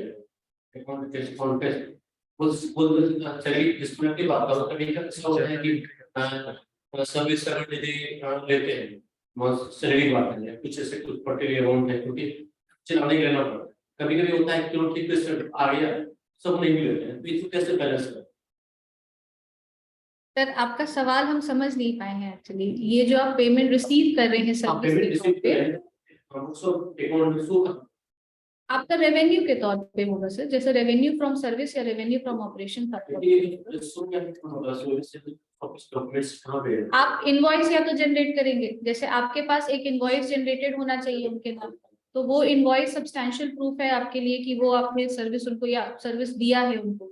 इसके अलावा भी अगर कोई जानकारी लेना चाहे, मान लेते हैं ऑडिटर या इनकम टैक्स, तो वो थर्ड पार्टी वेरिफिकेशन कर सकता है। आपने जिस इंसान का या जिस पर्सन का वहां पे डिटेल डाला है वो उस थर्ड पार्टी से प्रूफ ले सकता है। नॉट रिक्वायर्ड, जरूरी नहीं है। आपके डॉक्यूमेंट्री प्रूफ्स के लिए आपके पास वो इनवॉइस होनी चाहिए ताकि आप उसको सब्सटैंशिएट कर सके। दूसरा, अगर हम बैंक में रिसीव कर रहे हैं तब तो वो एक पक्के का दिख जाता है कि हो गया, लेकिन अगर हमने कैश में रिसीव किया है तो हमारे कैश बुक में भी वो रिफ्लेक्ट करना चाहिए। जी। सो अब इनकम टैक्स से कोई और क्वेरी नहीं। एक चीज और बता देना चाहते हैं आपको कि जो अनऑडिटेड हैं उनको तो जुलाई में आपको रिटर्न फाइल करानी ही करानी है, क्योंकि अगर आप जुलाई तक रिटर्न फाइल करवा दिया तो आप रिवाइज कर सकते हैं, दिसंबर तक आपके पास टाइम है। कुछ अगर गलत वगैरह चला गया या कोई डेटा आपसे लगा कि छूट गया है तो आप उसको करेक्ट कर सकते हैं। लेकिन अगर एक बार छूट गया फिर भी गवर्नमेंट चांस देगी, लेकिन उस डेटा को आप अमेंड नहीं कर सकते। एक बार जो चला गया वो चला गया, साथ में लेट फीस वगैरह तो लेकर करके चलेगी। ये था ड्यू डेट के रिस्पेक्ट में। तो ड्यू डेट पे हमें थोड़ा सा ध्यान रख करके चलना है। अगर आपका अकाउंट अनऑडिटेड है तो एकदम अभी से दिन रात लग जाइए, डेटा वगैरह कलेक्ट कीजिए, जो भी आपके कंसल्टेंट हैं उनसे मिलिए और अपना रिटर्न फाइल करवा लीजिए। ड्यू डेट से पहले कराने का यही फायदा होगा कि अगर 19-20 हो गया तो बाद में आप उसको अमेंड करा करके चल सकते हैं, क्योंकि मुझे लगता है कि बहुत सारे आपके कंपनी नहीं होंगे, एलएलपी या पार्टनरशिप में होंगे और उनका टर्नओवर भी उतना ज्यादा नहीं होगा, तो उनके लिए अभी टाइम है, अभी 15 दिन है आपके पास, तो आप कर करके चल सकते हैं। थोड़ा सा हम लोग जीएसटी पे मूव कर रहे हैं कि नहीं, कोई क्वेरी और भी है तो पूछ सकते हैं, फिर हम लोग मतलब पूरा जीएसटी में चल रहे हैं। TDS क्या होता है? टीडीएस देखिए, टीडीएस का बेसिक कॉन्सेप्ट यही है कि कोई पर्सन आपको पैसा दे रहा है और आप छोटे लोग हैं या बड़े भी लोग हैं, लेकिन जो पैसा देता है गवर्नमेंट को लगता है कि हम इसको आसानी से पकड़ सकते हैं इन कंपेरिजन टू आपको, तो वैसे केसेस में टीडीएस का प्रोविजन लाया गया है गवर्नमेंट के द्वारा कि अगर आप किसी को पेमेंट कर रहे हैं तो उसमें से कुछ पैसा काट करके उन्हीं के पैन के अगेंस्ट में आप हमारे यहाँ जमा कर दीजिए। अगर वो कल अगर उनका इनकम टैक्सेबल नहीं होगा तो हमारे पास आएंगे और हमें बताएंगे कि हमारा इनकम टैक्सेबल नहीं होगा, ये पैसा हम उनको वापस करें, जिसको हम लोग इनकम टैक्स रिफंड के नाम से जानते। तो गवर्नमेंट का मेन ऑब्जेक्टिव यही था कि हम पैसा, ऐसा होता है कि छोटे छोटे लोगों को गवर्नमेंट नहीं पकड़ सकती है। जैसे आपने किसी एक कॉन्ट्रैक्टर को पैसा दे दिया 1 लाख रुपया, अब उस पर टीडीएस अप्लीकेबल था, आपने टीडीएस काटा नहीं और उसके पास 1 ही लाख का इनकम, अब तो कभी रिटर्न फाइल नहीं करेगा और ना ही वो गवर्नमेंट की नजर में आ पाएगा। लेकिन आप गवर्नमेंट की नजर में हैं तो वैसे वैसे ऑर्गेनाइजेशन को रखती है, क्योंकि आप टीडीएस तभी काटेंगे जब टैन होल्डर होंगे और टैन तभी रखेंगे जब पे वो आप पे एप्लीकेबल होकर के चलेगा। जैसे नॉर्मल केस में अगर आप टैक्स ऑडिट करवा रहे हैं, मतलब 1 करोड़ टर्न ओवर है तो मतलब थोड़ा सा बड़ा बिजनेसमैन बन गए, तो मेन ऑब्जेक्टिव गवर्नमेंट का यही था कि जो टैन होल्डर है हम उनको पकड़े रादर देन जिसको पेमेंट कर रहा है उनको पकड़े, क्योंकि आप पैसा दे रहे हैं, थोड़ा पैसा काट के हमें बता दीजिए सो दैट हमें इनकम का भी सोर्स पता लग जाए कि वो पर्सन के पास कितना इनकम का पैसा जा रहा है। अगर उनका इनकम टैक्सेबल नहीं होगा तो वो अपना रिटर्न फाइल करेंगे और अपना ये जो पैसा है वो अपना रिफंड के तौर पे क्लेम करें। बेसिक ऑब्जेक्टिव और मोटो टीडीएस के पीछे यही। सर अलग अलग सेक्शन में अलग अलग मतलब 50-60 सेक्शन है, 192 से लेकर 194 में वेरियस सेक्शंस हैं। जैसे सैलरी में 192 जो फेमस है, अब हाँ आप प्रोफेशनल वाला 194 जो रेंट हो गया तो आपका कमीशन हो गया, तो सबके अलग अलग सेक्शन है, अलग अलग लिमिट भी है। कमीशन के अलग लिमिट होगी, रेंट की 2,40,000 लिमिट है, कमीशन का 10,000 है, तो अलग अलग सेक्शन का अलग अलग लिमिट। कॉन्ट्रैक्ट एज आप प्रोवाइड कर रहे हैं एज ए कॉन्ट्रैक्टर है तो उसकी लिमिट अलग है। कहने का मतलब ये हुआ कि जरूरी नहीं है कि आप अगर किसी को प्रोफेशनल फीस दे रहे हैं तो आपको टीडीएस काटना ही है, वो आपके ऊपर तभी एप्लीकेबल होगा जब आप उस लिमिट से ज्यादा उसको पेमेंट कर रहे हैं। अगर आपने उस लिमिट बेंचमार्क लिमिट से ज्यादा उसको पे किया है तब आपको उसका टीडीएस काटने की जरूरत है। जैसे सर ने रेंट का एग्जाम्पल दिया, अगर मैंने XYZ को रेंट 2,40,000 से ज्यादा का साल भर में पे किया है तब मुझे उसके रेंट पे टीडीएस काटने की जरूरत है। अगर मैंने 2 लाख रुपए ही रेंट पे किए हैं उस आदमी को तो मुझे उसके ऊपर टीडीएस काटने की जरूरत नहीं पड़ेगी। बेंचमार्क अलग अलग इनकम का अलग अलग है। जैसे सैलरी के केस में जैसे होता है कि अगर वो स्लैब लिमिट से ऊपर चला गया, मतलब 5 लाख बेसिकली अगर वो टैक्सेबल इनकम हो गया तो टैक्सेबल इनकम के ऊपर हमें टीडीएस काटना ही पड़ेगा, वहां पे वो लग जाएगा। अदर देन दैट अगर रेंटल इनकम है 2,40,000 का लिमिट है, 2,40,000 के ऊपर चला गया तो प्रोफेशनल है तो 50,000 या 1 लाख रुपए का लिमिट होता है, उससे ऊपर अगर हम उसको पे कर रहे हैं तब हमारे लिए दोनों चीजें होती है कि वन टाइम कितना हम पे कर रहे हैं और एनुअली हम कितना पे कर रहे हैं, दोनों तरीके की लिमिट होती है उसमें। तो वो डिपेंड करेगा कि हमारा कितना का पेमेंट हो रहा है और हम कितने ड्यूरेशन पे कर रहे हैं। अगर हम एक बार में कर रहे हैं लेकिन उस लिमिट के अंदर है, जरूरत नहीं पड़ेगी। मल्टीपल टाइम्स कर रहे हैं और हम उस लिमिट के ऊपर चले गए तो हमें करना पड़ेगा। और किसी के अकाउंट में मान लीजिए कि टीडीएस का क्रेडिट जमा है और वो बेसिकली टैक्सेबल इनकम में नहीं जाता है वो पर्सन, तो वो कैसे रिलीज करेगा फिर वहां से? आईटीआर फाइल करेंगे, इनकम टैक्स रिटर्न फाइल करेंगे, गवर्नमेंट पैसा नहीं देगी, दे देगी। इनकम टैक्स रिटर्न आप फाइल कीजिएगा और सरकार को बताइएगा कि मेरा इनकम उस लिमिट से कम है, तो वो आपको बाकी के पैसे जो भी उसका टीडीएस डिडक्ट हुआ है वो पैसे आपको रिफंड कर देगी, वो बैंक अकाउंट में वो पैसे आ जाएंगे। इनकम टैक्स में ये चीज है कि आप बैंक अकाउंट में रिफंड क्लेम कर सकते हैं। ठीक है सर, जीएसटी पे आते हैं। जितने भी जीएसटी रजिस्टर्ड पर्सन है उनको ध्यान ये रख कर करके चलना है, क्योंकि अब हम लोग रिटर्न वगैरह की बात करेंगे नहीं कि कैसे रिटर्न फाइल करें। तो मार्च तक जितना आपका रिटर्न हो गया एक बार उसको क्या कर लीजिए, रिकॉन्साइल कर लीजिए कि जितनी हमने सेल की है क्या उसका डिटेल्स R1 में हम लोग दिखा रखे हैं, क्योंकि R1 के अकॉर्डिंगली 3 भी जाती है जिसपे हम लोग टैक्स का करेंगे। तो आपको एक बार रिकॉन्साइल करना पड़ेगा। पहले हम लोग सेल्स की बात कर लेते हैं, हालांकि स्लाइड में पहले ITC लिखा हुआ है, तो स्लाइड पे ध्यान ना देकर करके इधर भी ध्यान देंगे तो सारी चीजें समझ में आएंगी। तो हमने जितने का सेल्स किया है एक बार रिकॉन्साइल कर लेंगे कि हाँ हमारे पूरे साल में जितना भी सेल है वो R1 में रिफ्लेक्ट कर रहा है या नहीं रिफ्लेक्ट कर करके चल रहा है। अगर आपको लगता है कि कुछ एक इनवाइस छूट गया है तो अभी भी मौका है आपको सितंबर की रिटर्न फाइलिंग तक, हालांकि वो डेट लिखता है कि सितंबर का जो रिटर्न फाइल अक्टूबर में होता है 20 तारीख तक वो, और एनुअल रिटर्न जनरली वो दिसंबर उसकी टाइम होता है, विच एवर इज अर्लियर। तो दिसंबर से पहले ही आपका अक्टूबर आ जाता है, इसलिए हम लोग सितंबर वाला टाइम रखते हैं कि जो सितंबर मंथ की रिटर्न फाइल करने की डेट होती है उस डेट तक अगर कोई भी बिल वगैरह छूट गया है तो उसको आप अमेंड कर करके चढ़ा सकते R1 में। उसके रिस्पेक्ट में अगर टैक्स लायबिलिटी बनी है तो DRC 03 है, उसके थ्रू आप टैक्स पेमेंट भी गवर्नमेंट को कर दीजिए। अगर आपको लगता है कि छूटा तो नहीं है लेकिन कोई इनवाइस में क्या हुआ है कि अमाउंट में गलती हो गई या पार्टी में गलती हो गया, कभी कभी हमारा सेम नेम से 2-3 क्लाइंट हो जाते हैं, जैसे XYZ कंपनी भी है, XYZ एसोसिएट्स भी है। अब हमने अपने स्टाफ को दिया कि कर दो, वो तो देखा कि अच्छा यही नाम है, एंट्री कर दी। तो उस तरीके के मिस्टेक्स को भी आप सही कर करके चल सकते हैं। रिटर्न फाइल करते हैं तो अमेंडमेंट का सेक्शन होता है, वहां पे जाकर के पुराना GST पुराना इनवाइस नंबर डालिए और जो करेक्शन करना है उसके रिस्पेक्ट में आप करेक्शन कर करके चलें। तो अगर सेल्स में कुछ इस तरीके का करेक्शन है तो आप अपना करेक्शन सही कर सकते हैं। अब क्या है कि अब सारी चीजें लिंक करनी पड़ेगी आपको कि GST में अगर टर्नओवर हमारा 25 लाख रुपया दिख रहा है तो इनकम टैक्स में भी टर्नओवर हमारा उतना ही दिखना चाहिए। अगर आपका TDS वगैरह क्लाइंट ने काटा है तो जितना इनकम शो कर रहे हैं क्या TDS वाला ऐसा कुछ नहीं तो नहीं है कि TDS वाला इनकम छूट गया है। तो सारी चीजों को रिकंसाइल करते हुए मैच करना पड़ेगा, या फिर उसको देसी भाषा में बोले तो सबका मुंह मिलाना पड़ेगा। इनकम टैक्स का भी मुंह मिल गया है, GST का भी मुंह मिल गया है, और एक अपना बुक्स ऑफ अकाउंट्स जो आपका अकाउंट्स बोलता है कि इतना हमने सेल किया है। तो एक प्रॉपर रिकॉन्सिलेशन सीट बनानी पड़ेगी R1 के अकॉर्डिंगली, 3B के अकॉर्डिंगली और आपका बुक्स ऑफ अकाउंट्स, तीनों मैच कर दीजिए। थोड़ी बहुत गलती है, अगर GST में अमेंडमेंट की रिक्वायरमेंट है तो अभी आपके पास टाइम है, आप उसको अमेंड करके चल सकते हैं। एक बार ये टाइम चला गया तो फिर एक एनुअल रिटर्न रहता है, जो कि एनुअल रिटर्न धीरे धीरे गवर्नमेंट उसको हटाना चाह रही है, स्पेसिफिकली छोटे छोटे GST होल्डर से। पहले 1 करोड़ था, फिर 2 करोड़ की, आज की डेट में 5 करोड़ कर दी कि अगर आपका टर्नओवर 5 करोड़ है तब आपको एनुअल रिटर्न फाइल करना मैंडेटरी नहीं है, मन करे तो कर दीजिए, ना मन करे तो मत कीजिए। मतलब इनडायरेक्टली वो एनुअल रिटर्न को उतना इम्फेसिस नहीं कर रही है।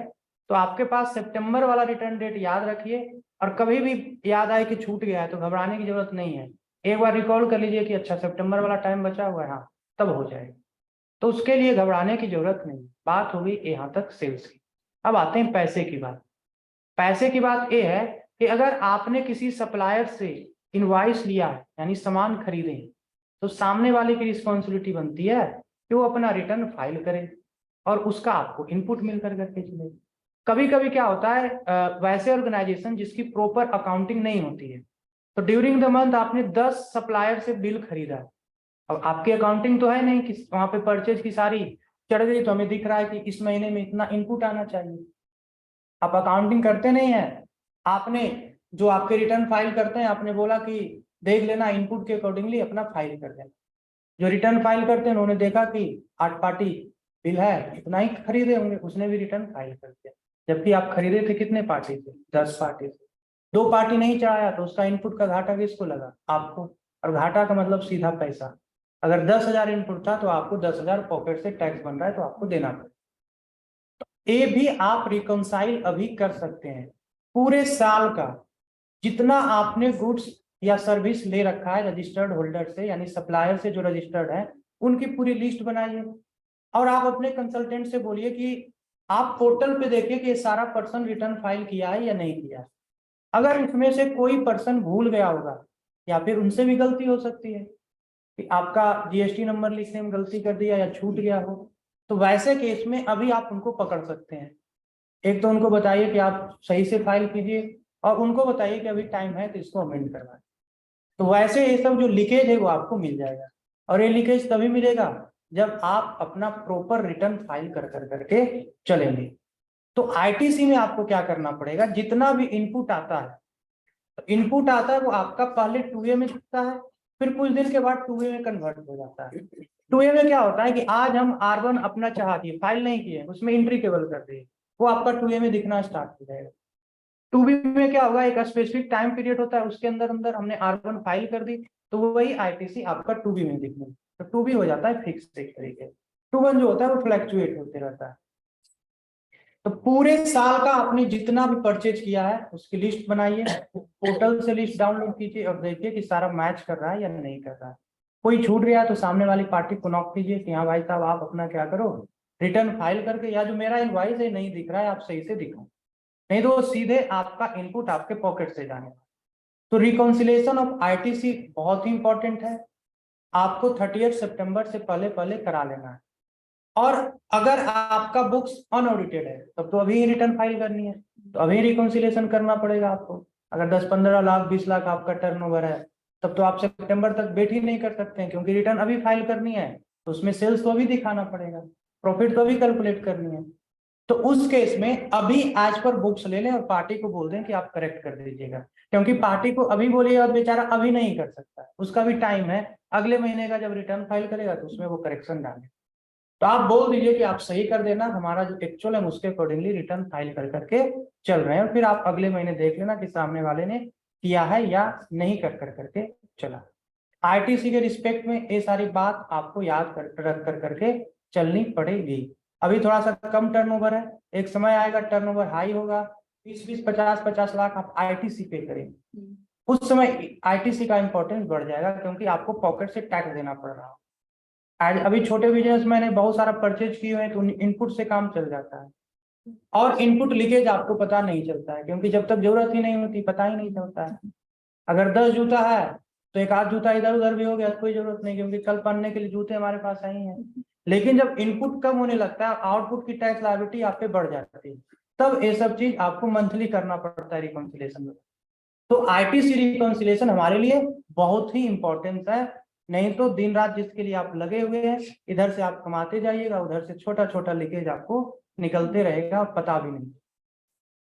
अब आते हैं, कभी कभी क्या होता है हम लोग फिक्स असेट खरीदते हैं, जैसे आपने ऑफिस बनाया तो फर्नीचर खरीद ली, सीसीटीवी कैमरा खरीदा, कंप्यूटर खरीदा, एसी लगवा, तो उस पर आपके दो ऑप्शन होते हैं, जितना इनपुट है उसी समय आप क्लेम कर लीजिए और उसका बेनिफिट आप जीएसटी में ले लीजिए, या फिर इनपुट अगर आप नहीं लेते हैं तो जो जीएसटी का अमाउंट है वो कैपिटलाइज हो जाता है। जैसे 1 लाख का असेट खरीदे, 18% जीएसटी था, 1,18,000 का इनवॉइस मिला, तो एक ऑप्शन है कि आप 18,000 इनपुट क्लेम कर लीजिए जीएसटी में, और जब जीएसटी गवर्नमेंट को पे करना हो तो उसमें से 18,000 माइनस होता है।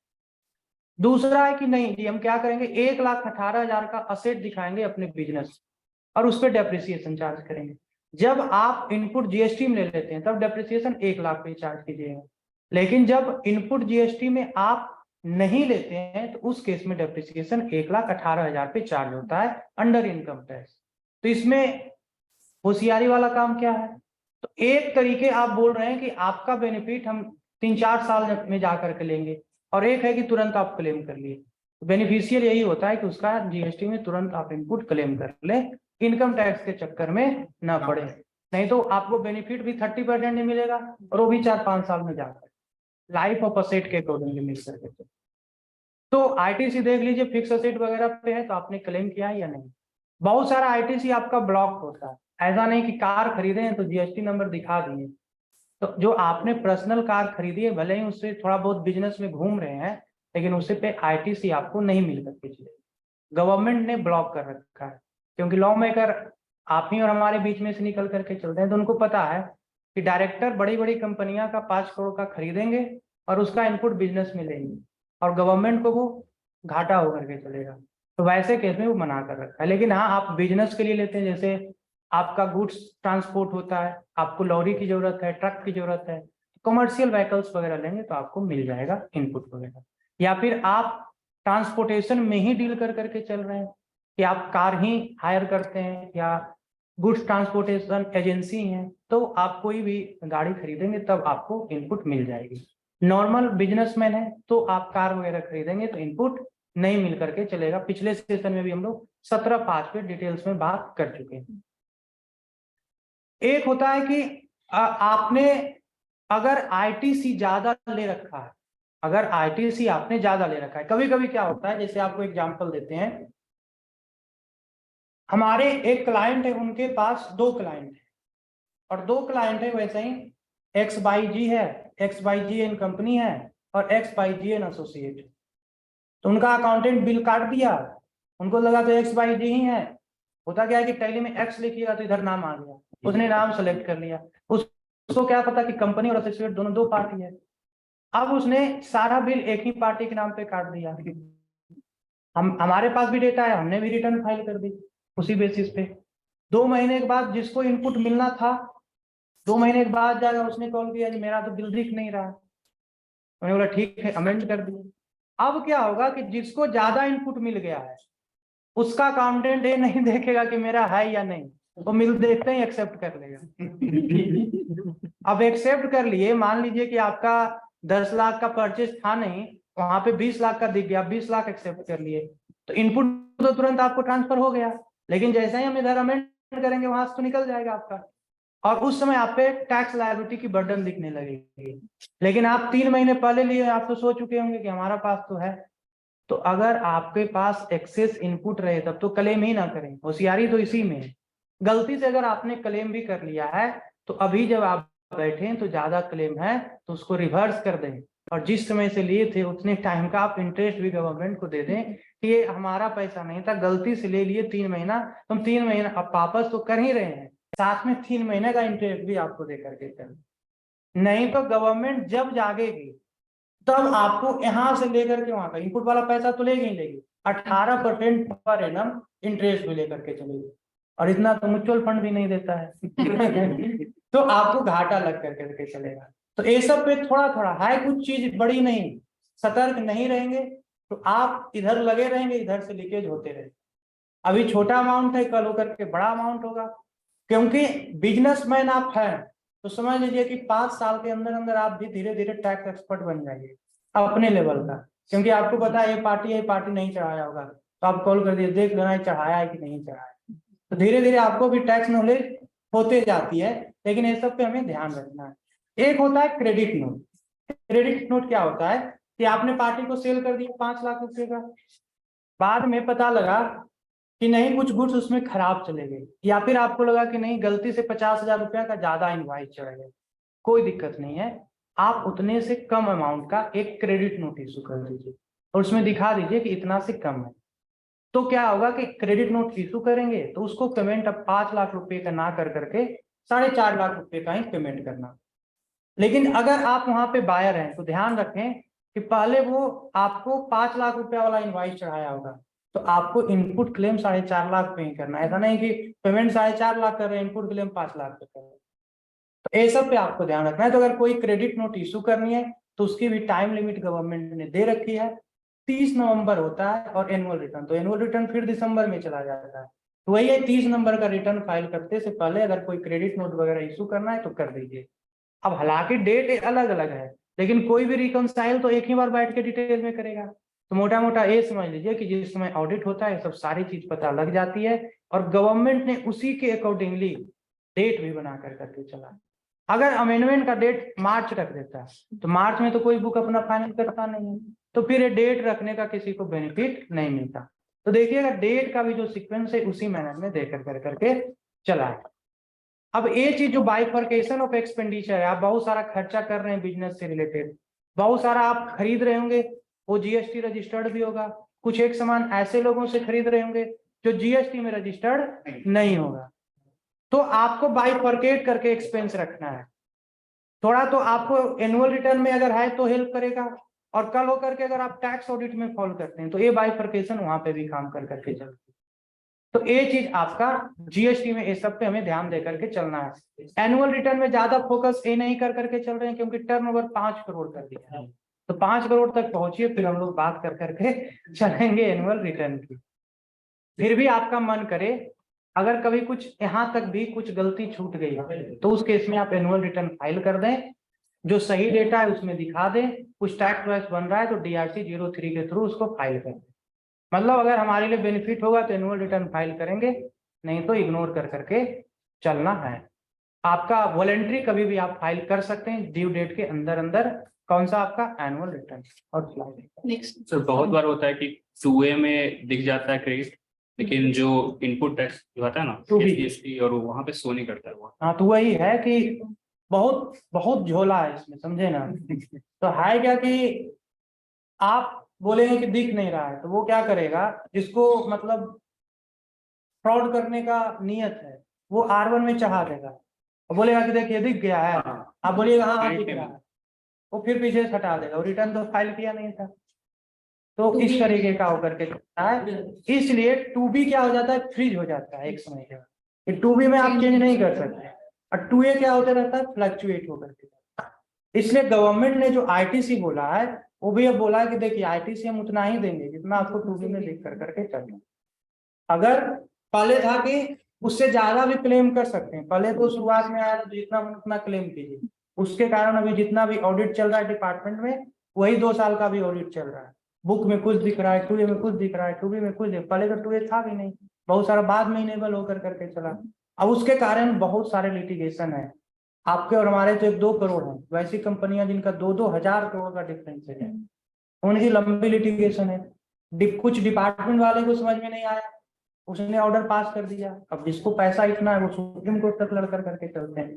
तो बहुत सारे लिटिगेशन अभी भी पेंडिंग है पुराने समय के साथ। यस सर जी हमारा सवाल ये है कि हम जैसे स्टार्टअप है कि वो कैसे मैनेज करें, सवाल तो ये है, इतना सारा चीजें हैं वो काम सवाल हमारे बहुत सारे वेंडर्स सर देना ही नहीं चाहते अकाउंटिंग प्रॉपर GST। करना पड़ेगा। जब तक अकाउंटिंग प्रॉपर नहीं होगी ऑन अ डेली बेसिस और may be on a weekly basis, जब तक अकाउंटिंग प्रॉपर नहीं होगी ठीक है अच्छा तो आइडेंटिफाई नहीं होगी।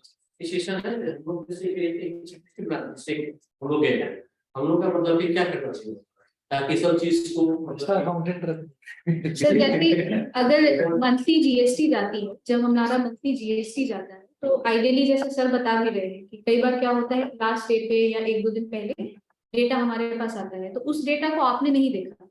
अगर आपने देखा नहीं तो आपको पता नहीं है कि अच्छा हमारे ये 10 बिल थे, ये 10 बिल आए या नहीं आए, उसके अंदर इनवॉइसेस आए या नहीं आए। अब जब आप रिटर्न फाइल करने के लिए देंगे तो वहां पे आपको भी एक बार जानकारी लेने की जरूरत पड़ती है कि आखिर मेरे 2B में क्या क्या दिख रहा है। हम सिर्फ अगर ये कह दें अपने अकाउंट्स अपने कंसल्टेंट को कि भाई देख लेना 2B में जो दिख रहा है उसके अकॉर्डिंग, तो वहां दिक्कत यही हो जाती है कि हमें तो पता है कि हमारे 10 वेंडर थे जिससे हमने पैसे लिए, हमारे कंसल्टेंट को ये बात नहीं पता कि हमने 10 वेंडर से पैसे लिए या 10 वेंडर से सामान खरीदा। तो उन्हें अगर 8 दिख रहा है तो वो 8 ही मानेंगे, वहां पे आपका 2 वेंडर का जो इनपुट था वो आपने फोरगो कर दिया। तो इसीलिए ये बहुत इंपॉर्टेंट है कि आपको पता हो कि आपके क्या टर्नओवर हो रहे हैं उस महीने में, प्लस आपने किन किन वेंडर से पैसे या सामान लिया है, ताकि ये एक रिकंसिलिएशन मंथली बेसिस पे हो जाए। अगर ये मंथली बेसिस पे होगा तो बर्डन आपको साल के अंत में नहीं पड़ेगा। अभी जैसे अब जिन लोग अभी रिकंसाइल करेंगे उनके लिए मुश्किल है कि भाई हमने तो खरीदा था पिछले साल अक्टूबर में खरीदा था, वो रिटर्न फाइल नहीं हुआ तो मेरे रिटर्न में दिख नहीं रहा है कहीं पे, मुझे उसका इनपुट मिला नहीं, क्योंकि वो अब जा करके हमें पता चलेगा। हम लोग अब उसका इनकम टैक्स रिटर्न फाइल कर रहे हैं, हम अब उसका फाइनल अकाउंट्स बना रहे हैं, तो हमें अब पता चलेगा। तो हमारे लिए वो एक बड़ी मुश्किल हो जाएगी कि भाई पिछले साल का है ये, तो वहां पे अब कैसे उसको हम लोग रेक्टिफाई करें, वेरिफिकेशन करें।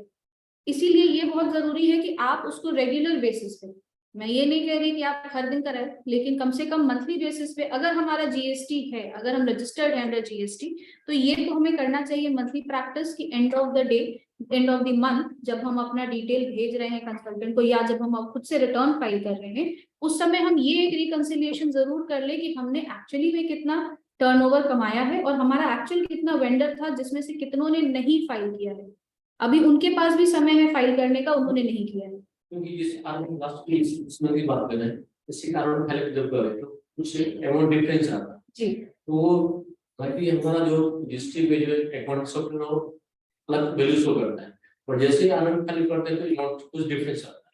वो R1 डिफरेंट नहीं, R1 तो आप ही जनरेट करते हैं, R1 तो आपने 10 पार्टी को सेल किया, R1 की बात कर रहे हैं ना सर रेट का डिफरेंस भी हो सकता है। कई बार क्या होता है कि आपने जो सॉफ्टवेयर में किया है उसमें एक स्टैटिक रेट डाल दिया है, लेकिन आपके ऊपर मल्टीपल रेट्स एप्लीकेबल हो रहे हैं, तो हमें वो मल्टीपल जगहों पे दिखानी पड़ेगी। अगर हमने स्टैटिक रेट डाल दिया है अपने सॉफ्टवेयर के अंदर, तो वो 18% स्ट्रेट फॉरवर्ड उठाएगा। लेकिन जब हम रिटर्न फाइल कर रहे हैं, तो हमें तो वहां पे रेट देना पड़ता है कि ये टर्नओवर मेरा 18% का, ये मेरा 5% का है, नहीं, तो वो अलग उठाएगा। एडिट हो सकता है, करेक्ट हो सकता है। हाँ हाँ हाँ, R1 जब करेंगे R1 क्या फाइल कर दिए हैं, उसको करेक्ट कर दें। हाँ, अमेंडमेंट का सेक्शन होता है, उसका वो किसी भी मंथ में कर सकते हैं। हाँ, वही सितंबर तक।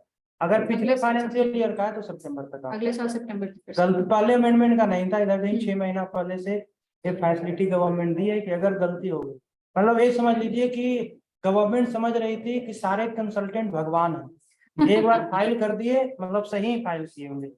तो एक साथ 17 को जीएसटी आया और इधर 6 महीने से पहले अमेंडमेंट की फैसिलिटी, जी, पहले क्योंकि अमेंडमेंट था, पहले अमेंडमेंट था नहीं। रिवीजन का कोई ऑप्शन नहीं था जीएसटी के अंदर। इनकम टैक्स के अंदर एनीवे रिवाइज रिटर्न का ऑप्शन होता है, बट जीएसटी में नहीं था। सर एनीवन ऑब्जेक्टिव लेके क्या आप डेली अकाउंट अपडेट कीजिए। डेली नहीं सर, वो डिपेंड करता है आपका क्वांटम ऑफ ट्रांजैक्शंस। अगर हमारा ट्रांजैक्शंस बहुत हेवी हो रहा है, दिन में हमारा 200-300 ट्रांजैक्शन है, देन इट्स ऑब्वियसली रिक्वायर्ड। लेकिन अगर आपका महीने भर में 200-400 ट्रांजैक्शंस हो रहे हैं, तो महीने में एक बार भी अगर आप करते हैं वो reconciliation, then I think that would suffice. देखिए सर, एज ए बिजनेसमैन आपके पास 2-3 इशू होते हैं। एक इशू होता है कि जिस लेवल पे हैं क्या अकाउंटेंट हायर कर सकते हैं, ट्रांसफर होता है नहीं। दूसरा ऑप्शन होता है क्या थोड़ा सा खर्चा करके कस्टमाइज अकाउंटिंग कर सकते हैं, कि हम 30 या 1 तारीख को डेटा दे दें, हम अपने कंसल्टेंट को अपना जो भी उनके पास सॉफ्टवेयर है उसमें चाह दें, फिर वो अपना देख ले कि हाँ इतना परचेज किया इतना। तो उसके लिए आपको थोड़ा सा खर्चा करना पड़ेगा।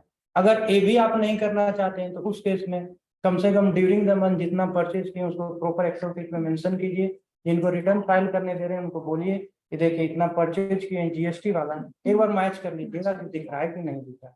क्योंकि वहां पे भी बहुत सारे आपके होंगे जो कि क्वार्टरली फाइल करते हैं। बाकी क्वार्टरली में है कि आप 8 मंथली फाइल कीजिए, उस पर टैक्स लायबिलिटी जो बन रहा है वो सब कैलकुलेट करते हुए क्वार्टरली वाला। लेकिन वो समझ गए कि 3 महीना पे ही फाइल कर, तो वो सब भी इशू आपको आकर करना होता है कि क्वार्टरली नहीं, वो आपके ऊपर है कौन सा पैटर्न ऑप्ट करते हैं आप, क्वार्टरली। आपको करना इसको पड़ेगा। चेंज कब हाँ, चेंज कर सकते कब कर सकते हैं? क्या चीज चेंज कब कर सकते हैं कि मंथली का या 3 मंथ का? ऑप्शन आता है, ऑप्शन आपको आता है। और एज ए जीएसटी होल्डर बिना जीएसटी का तो पेमेंट एक्सेप्ट नहीं कर सकते। सॉरी नहीं समझे। जीएसटी हम लिए हुए हैं, हाँ। कोई सर्विस दे रहे हैं, उसका पैसा हम ले रहे हैं, तो बिना जीएसटी का पेमेंट ले नहीं, जितना पैसा आप लेंगे that will be considered to be received inclusive of GST। अगर आप 100 आपको रुपया अपने टर्नओवर में से उसको देना पड़ेगा। 100 रुपया लिए और आप भूल गए कि जीएसटी इस पे नहीं लेना, गवर्नमेंट समझेगी कि आप जीएसटी जोड़ करके दिए 100 रुपये, तो दैट कैलकुलेशन डिवाइडेड बाय 118% वो आपका टर्नओवर। जैसे कोई स्टूडेंट सर्विस दिया है, ठीक है, मान लीजिए उसको 1000 कर दिया, उसके बाद जीएसटी नहीं है, उसको कैसे एक्सपेंस हो करेगा? आप दिखाइए B2C में, B2C में दिखाइए। अगर कैश में पैसा दिया है, अगर आपको मन है कि नहीं सरकार को नहीं बताएंगे, नहीं बता सकते, अकाउंट में आ गया, लेकिन वो सरकार अकाउंट में आ गए तो कुछ हो गया वो आप अगर एक वोट आ गया उसको कोई हाँ हाँ इथिकली और आइडियली आप कैश में ले रहे हैं या बैंक में, सो तो करना है। बाकी अगर आपका कैश में ले लिए तो फिर उसका कोई माँ बाप नहीं है, तो उसकी इसमें पूरी आपकी ईमानदारी पे डिपेंड करता है कि आप दिखाना चाहते हैं या नहीं। अगर अकाउंट में देते हैं तो चाहे वो सेविंग हो चाहे करंट हो। नहीं, आप बिजनेस कर रहे हैं तो आप Saving बिजनेस अकाउंट में, आप पर्सनल में ले लीजिएगा तो उसका मतलब ऐसा नहीं है कि आप यहाँ काम कर रहे हैं आप पर्सनल अकाउंट में, कभी मम्मी के अकाउंट में, कभी पापा के अकाउंट में, तो वो सब एक अलग पर्सन हो गए लॉ की नजर, तो वो आप गलत कर सकते हैं। तो कैश जो पेमेंट है वो अकाउंट में डिपॉजिट कर सकते हैं। हाँ, डिपॉजिट आपका करंट अकाउंट में आप उसको Current डिपॉजिट account ये क्वेश्चन पूछ रहे हैं। प्यारा क्वेश्चन। कुछ लोग होते हैं कि रखते हैं बस अपना, जैसे स्कैनिंग हो गया, प्राइवेट पर्सनल बैंक में होता है, उस समय स्कैन कर उनके चला जाता है। एक दो ऐसे एग्जांपल भी है। पर्सनल अकाउंट आपके एंटिटी का अकाउंट नहीं है, वो आपका अपना अकाउंट है, तो वो आपके एंटिटी के बैंक स्टेटमेंट या आपके बुक्स में नहीं आता है। अगर आपने रिसीव किया है पर्सनल अकाउंट में, आइडियली अगर वो बिजनेस का इनकम है तो वो हमको ट्रांसफर करना पड़ेगा, या तो कैश में बिजनेस को ट्रांसफर करना होगा या बैंक अकाउंट में ट्रांसफर करना पड़ेगा, तब वो बिजनेस का इनकम होगा। नहीं, एग्जांपल मैं ये देखा है, जैसे कि नाम सपोज है दुकान है, उसने सपोज बेचा है, ऑलरेडी इसका लीगल एंटिटी, बट उसके जो डायरेक्टर XYZ जो भी है, और मिसेस के या किसी और चीज नाम से स्कीम की हमने देखा जब नाम मिला मुझे है यहाँ पर, तो उसके कौन चल रहा है तो वहाँ पे कैसे शुरू हुआ? तो वही मैं कह रही हूँ सर, वो बिजनेस का इनकम नहीं हुआ। फिर अगर वो किसी दूसरी अकाउंट में, तो किसी दूसरे पर्सन के अकाउंट में जा रहा है, तो इफेक्टिवली वो बिजनेस का इनकम नहीं है। आइडियली होना ये चाहिए था कि वो पैसा बिजनेस के अकाउंट में जाना चाहिए था। अगर वो बिजनेस के अकाउंट में नहीं जा रहा है तो इफेक्टिवली वो बिजनेस का पैसा नहीं है, तो हम उसे अपने बुक्स में अकाउंट फॉर भी नहीं कर सकते। पहली चीज, अगर हमें उसे अपने बुक्स में अकाउंट फॉर करना है तो हमें वो पैसा वहां से लेकर के इस अकाउंट में, बिजनेस के अकाउंट में डालना पड़ेगा। उस पैसे को हम कैसे कहाँ से सोच रहे हैं? सपोज 500 हमने किया, कुछ हमने लिए, बट वो जो भी है स्कैन करके वापस रेट में आपके लिए तो खर्चा है सर, आपके लिए वो खर्चा है, आप खर्चा दिखाइएगा। परचेज में हाँ, वो आपके लिए खर्चा है, आपको उसका टेंशन नहीं लेना है। वो कहाँ दिखाएगा, वो उसका टेंशन है। आपके लिए वो खर्चा है, वो आपने खर्चा किया, तो 3 के अंदर है। वो आपका खर्चा है। आइडियली तो आपको अपने अकाउंट में लेने थे, लेकिन अगर आपने गलती कर दी है तो आप उससे वापस पैसा मांगिए और बुक्स में दिखा करके चले। अगर गलती हो गई है उसका करेक्शन यही है। आई थिंक एक क्वेश्चन है रजत का, जहां तक समझ पा रहे हैं यही पूछ रहे हैं कि अगर कस्टमर ने हमें, कस्टमर के पास, customer does not transact in GST and the cash that has happened without GST. अच्छा, ट्रांजैक्शन जो हुआ है बिना जीएसटी के हुआ है, we can't put that cash in account. I think वो जहां तक समझ पा रहे हैं कि कैश में सेल कर रहे हैं। कैश में अगर सेल कर रहे हैं उस केस में, देखिए कैश में सेल कर रहे हैं, आपके पास जीएसटी नंबर है तो टैक्स तो देना पड़ेगा। और कहाँ दिखाते हैं, आप बैंक में जमा कर लीजिए और रिटर्न फाइल करते हैं तो B2C में उसको आप दिखा करके चल सकते हैं, अगर सामने वाली पार्टी रजिस्टर्ड नहीं है तो। अगर आपका क्वेश्चन कुछ और है तो उसको आप फिर से पूछ करके चल सकते हैं। चलिए लास्ट स्लाइड आपका जो है थोड़ा इम्पोर्टेंट स्लाइड है। अभी तक हमने यही बात की कि कंप्लायंस क्या करना है, कैसे करना है। लास्ट स्लाइड है कि अगर हमने कंप्लायंस नहीं की तो क्या होगा। सबसे पहली बात हमने की थी एजीएम की, कि एजीएम हमें करना होता है हर साल कम से कम एक बार। अगर हमने वो ड्यू डेट तक एजीएम नहीं की तो हमारे लिए क्या है और किसके ऊपर लगेगा वो पेनल्टी, ये भी चीज बड़ा इंपॉर्टेंट है। तो एजीएम के केस में कहता है company and every officer. Every officer से मतलब है कि भाई कंपनी के जो डायरेक्टर्स हैं उनकी रिस्पॉन्सिबिलिटी होती है एजीएम कंडक्ट कराने की। अगर एजीएम कंडक्ट नहीं हुई है तो वो रिस्पॉन्सिबिलिटी भी डायरेक्टर्स की ही है। जो पेनल्टी लगेगी वो होगी 1 लाख रुपए का बेस पेनल्टी, और जितना डिले होगा पर डे के हिसाब से 5,000 रुपए का पेनल्टी एडिशनल है। दूसरी है बोर्ड ऑफ डायरेक्टर्स की मीटिंग को लेकर के। बोर्ड ऑफ डायरेक्टर्स की meeting as and when required basis पे होती है, उसका उस तरीके का पेनल्टी एज पर से नहीं है। तीसरी हमारी है AOC 4, जिसके बारे में हमने बात किया था, जो एनुअल अकाउंट्स हमें सबमिट करने होते हैं with in 30 days of AGM. अगर हमने नहीं सबमिट किया with in 30 days of AGM तो आप देखेंगे 2 तरीके के लोगों के ऊपर पेनल्टी लग रही है। एक लग रही है managing director, directors and CFO, और दूसरी लग रही है कंपनी के ऊपर। तो मैनेजिंग डायरेक्टर, डायरेक्टर्स और CFO के लिए 2 तरीके की पेनल्टी है। पहली पेनल्टी है इम्प्रिजनमेंट, जो कि 6 महीने तक की हो सकती है, और दूसरी पेनल्टी है फाइन, जो कि 1 लाख से लेकर के 5 लाख तक की हो सकती है।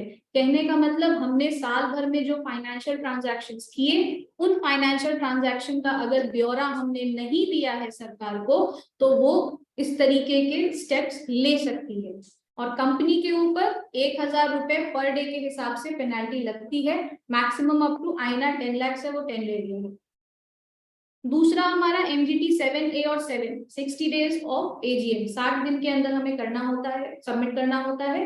वो अगर हमने नहीं किया तो 100 रुपए पर डे के हिसाब से पेनल्टी है। अपर लिमिट इसमें कुछ भी नहीं है। जब तक फाइल नहीं करेंगे तब तक 100 रुपया पर डे के हिसाब से हमें पेनल्टी देनी पड़ेगी। तीसरे के बारे में हमने ऑलरेडी बात कर लिया था, डायरेक्टर KYC। डायरेक्टर KYC में 1 दिन का भी डिले हो गया, 12 बज गए, अगले दिन जैसे ही 12:01 पे हमने फाइल किया, 5,000 की पेनल्टी इमीडिएट लगेगी। ITR चाहे कंपनी की हो या डायरेक्टर की हो, सिमिलर तरीके की आपकी पेनल्टीज है। 2 तरीके की चीजें होती हैं इनकम टैक्स के अंदर, एक होता है इंटरेस्ट और एक होता है हमारा पेनल्टी।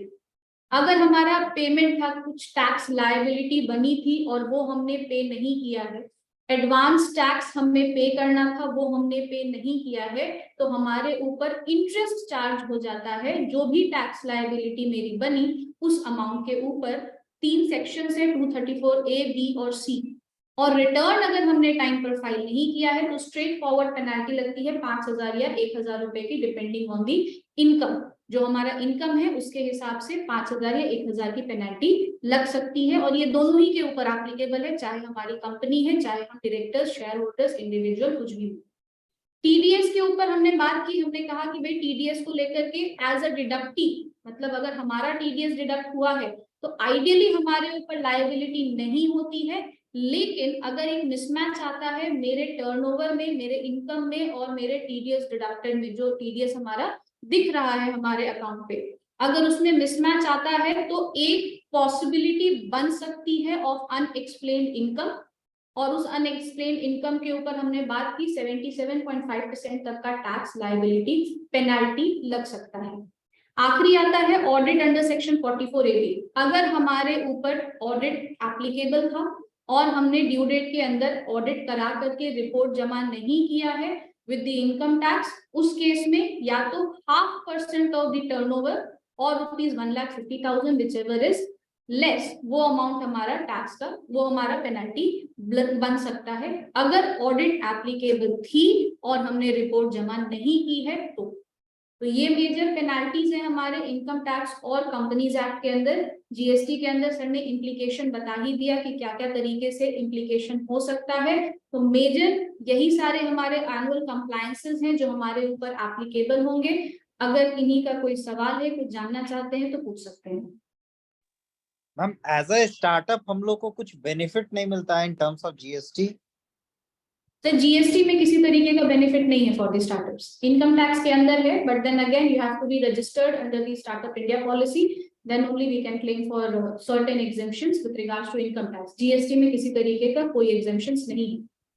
आइडियली अगर देखें तो जीएसटी हमें मिलता है 20 लाख या 40 लाख के टर्नओवर के ऊपर।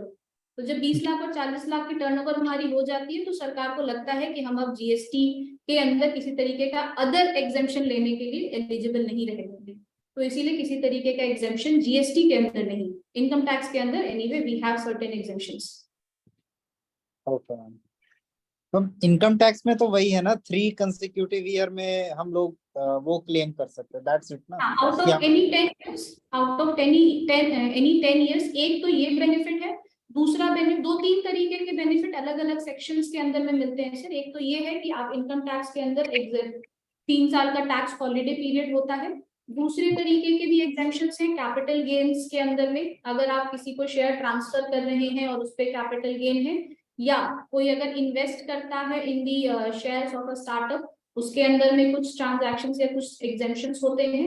तो इनकम टैक्स के अंदर कुछ 5-7 सेक्शंस हैं जहां पे स्टार्टअप्स को बेनिफिट दिया गया है।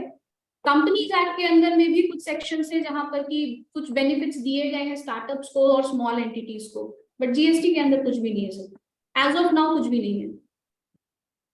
ओके मैम, एक क्वेश्चन था, जी सुन पा रहे हैं? हाँ, क्वेश्चन ये था कि जैसे previous year service side startup था और 20 लाख का टर्नओवर नहीं हुआ था, तो हम लोग जीएसटी नहीं लिए थे, और अब जब हम लोग ऑडिट करने वाले हैं तो हमारा बुक्स के हिसाब से 21 मतलब आप समझ लो 20 लाख के ऊपर आ रहा है टर्नओवर। तो क्वेश्चन मेरा ये है कि क्या हमें 19 लाख पे ही अपने ऑडिट मतलब ऑडिट स्टेटमेंट में दिखाना है, या 20 लाख से थोड़ा ऊपर दिखा सकते हैं? क्योंकि आपके पास ऐसे केस होंगे जहां थोड़ा ऊपर दिखाया गया होगा, तो जानना ये है कि क्या ऊपर दिखा सकते हैं, और अगर नहीं दिखा सकते हैं तो पेनल्टी अगर लगता है तो वो कितना लगेगा, ये चीज जानना है। सर जीएसटी का एक्ट जो रजिस्ट्रेशन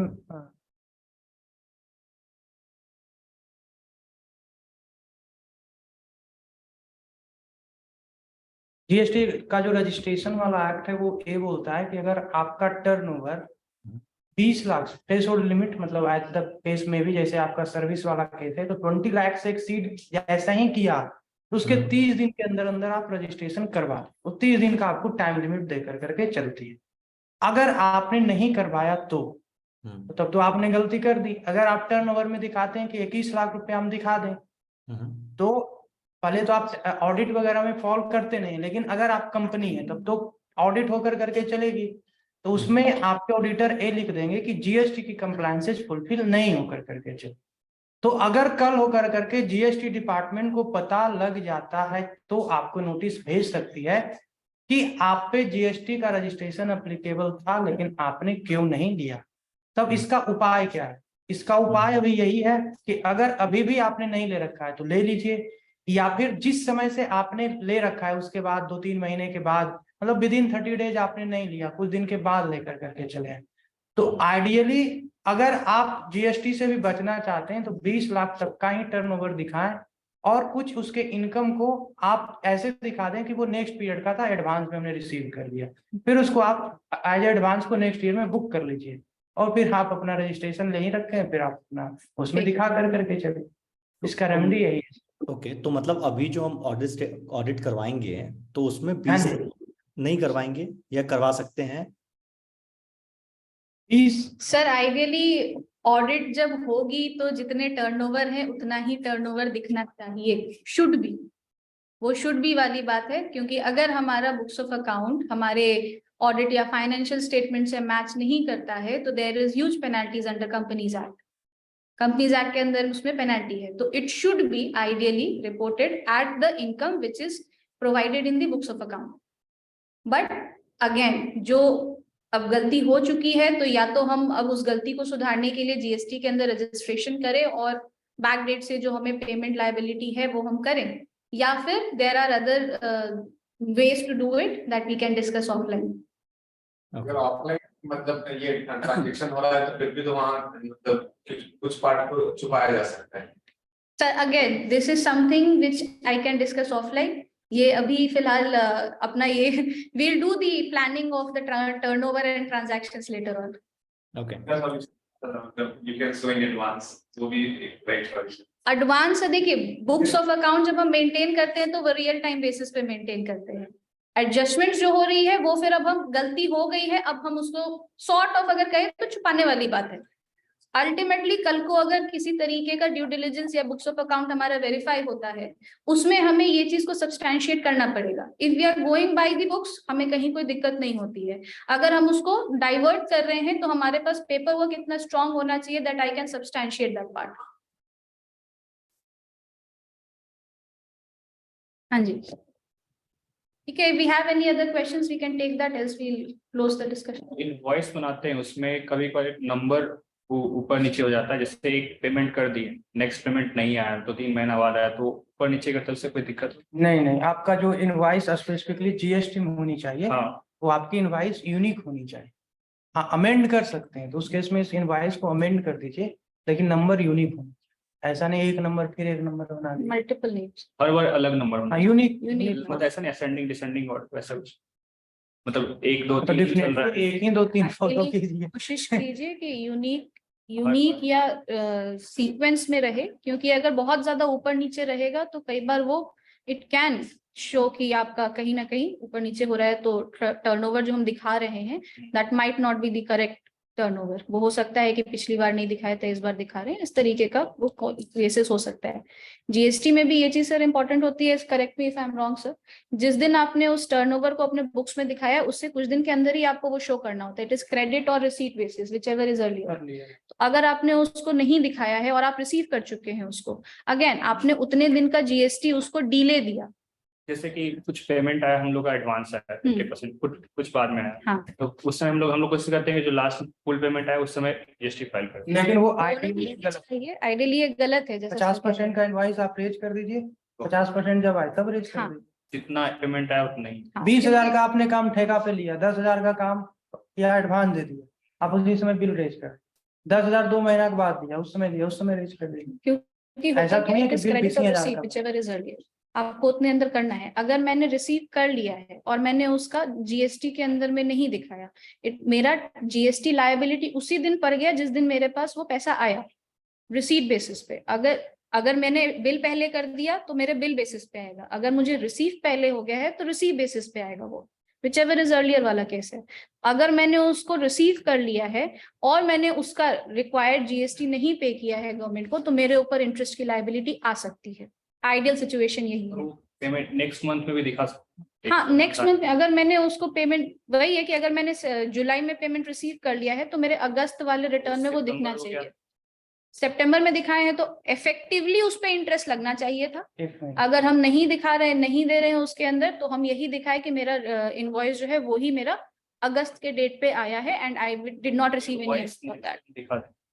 देखिए इनवाइस ये से चीज बात वो कह नहीं है, रहे हैं। स्क्रूटनी में आएगी तो आपका बैंक का हाँ। स्टेटमेंट भी वहां पे जाएगा, बिल्कुल, वो तो देखेगा ना कि 2 महीना पहले पैसा आ चुका है। जब इनवाइस तक आपके- कुछ नहीं रहा है तब तक कोई दिक्कत नहीं है, यही वाली बात है। एक सवाल जिससे रिगार्डिंग, जैसे कि कुछ एक क्लाइंट है, जैसे कि कुछ सेल्स कुछ न्यू वाइज रेट करते वो फॉर एग्जांपल पैक हो गया, बट उसे 3 मंथ से पैसा दिया है, बट वो शो कर रहा है, वो उसका फाइल मतलब आप पे लायबिलिटी बन चुकी है, इनवाइस रेज की लायबिलिटी।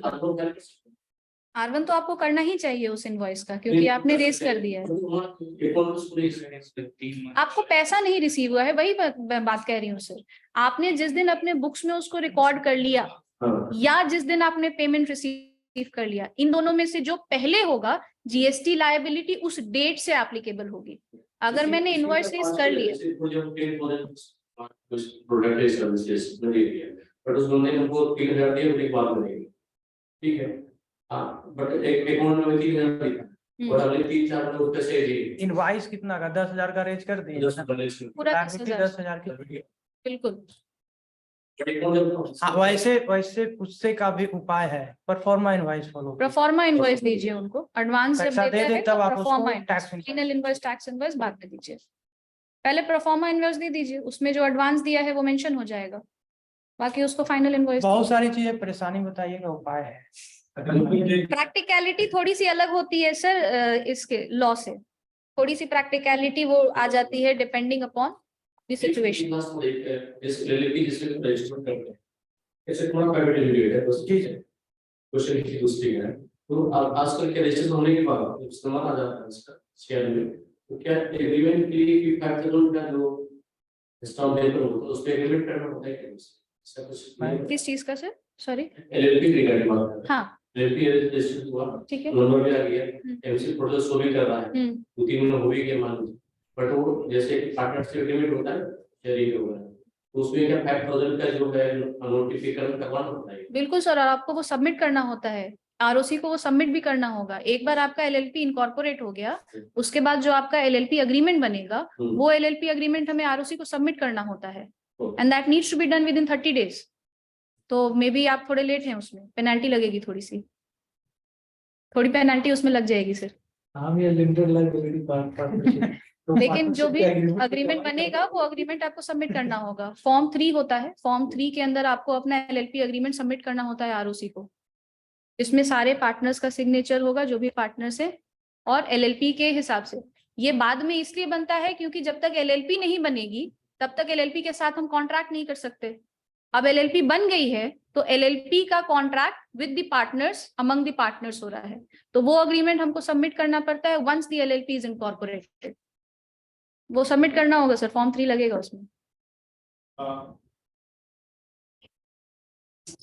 मान लीजिए किसी सर्विस का कॉस्ट 30 है एग्जाम्पल, और मतलब पेमेंट आ गया एडवांस में, और उसको 2 मंथ के अंदर वो सर्विस डिलीवर करना है, बट किसी वजह से वो डिलीवर नहीं हो पाया और तीसरे मंथ में हमने लेट से कि 5000 रुपये रिफंड कर दिया, तो वो फिर कैसे? क्रेडिट नोट, क्रेडिट नोट उतना का क्रेडिट नोट इशू कर दीजिए, तो आपकी लायबिलिटी भी कम हो जाएगी, सामने वाले को उतना कम दे ही रहा है, आपके बुक में भी वो पार्टी उतना ही का शो करेगी। तो वो 5000 क्या पूरा क्रेडिट नोट मतलब? जैसे 20,000 का आपके पास पैसा आ गया ना, आपने 20,000 प्लस जीएसटी का इनवाइस रेज कर दिया था, आपने टैक्स पेमेंट भी कर दिया, अब है कि पार्टी 15,000 ही देगी ड्यू टू एनी रीजन। अब आपको क्या करना है, 5,000 प्लस जीएसटी का क्रेडिट नोट इशू कर देना है, जिसके कारण आपका जो टर्नओवर था वो अगेन 15,000 पे आ जाएगा, जो आप टैक्स दिए थे वो भी कम हो जाएगा, वो आपके टैक्स जिस मंथ में आप ये कर रहे होंगे उस मंथ की जो टैक्स आउटपुट टैक्स लायबिलिटी होगी वो कम हो जाएगी। वो जो एक्स्ट्रा आपने पे कर रखा है वो आपके उसमें दिखेगा बैलेंस। हाँ, क्रेडिट नोट अगले साल के नवंबर तक आप बना सकते, क्योंकि बहुत सारा क्रेडिट नोट जो पेमेंट जिसने किया उसी के नाम से सेम इनवाइस के अगेंस्ट में बनता है, इसलिए गवर्नमेंट ने बहुत सारा कॉन्ट्रैक्ट लंबा चलता है एक साल, ऐसा नहीं कि 6 महीना के अंदर अंदर ही। फाइनेंशियल ईयर 22-23 है तो आप 2023 के नवंबर तक क्रेडिट नोट इशू कर सकते हैं। ये सब प्रैक्टिकल बहुत होता है इंडियन में, तो है समस्या है तभी चीजें लाई गई है। Conclude the session. ठीक है सर, हाँ चलिए, थैंक यू सो मच। एक और जैसे अकाउंटिंग दो टाइप का होता है, एक अक्रूरल और एक कैश, हाँ। इसमें मेन डिफरेंस क्या होता अक्रूवल बेसिस पे होता है कि पैसे मिले या ना मिले आपको वो ट्रांजैक्शन को अपने यहाँ रिकॉर्ड कर लेना है। जैसे अगर हमको मैंने सर्विस दे दी तो मुझे वो सर्विस को अपना टर्नओवर में इंक्लूड कर है? लेना उसका है, जीएसटी हमको भर देना है, पैसा भर आया देना ना। चाहिए। और इररिस्पेक्टिव ऑफ द फैक्ट कि मुझे उसका पैसा मिला कि नहीं मिला। सैलरी अगर मुझे देना है मार्च का, मैंने दिया उसको अप्रैल में, लेकिन वो सैलरी था मार्च का, तो ये खर्चा भी मेरे लिए बुक हो जाएगा मार्च के मंथ में ही, अक्रूवल बेसिस में।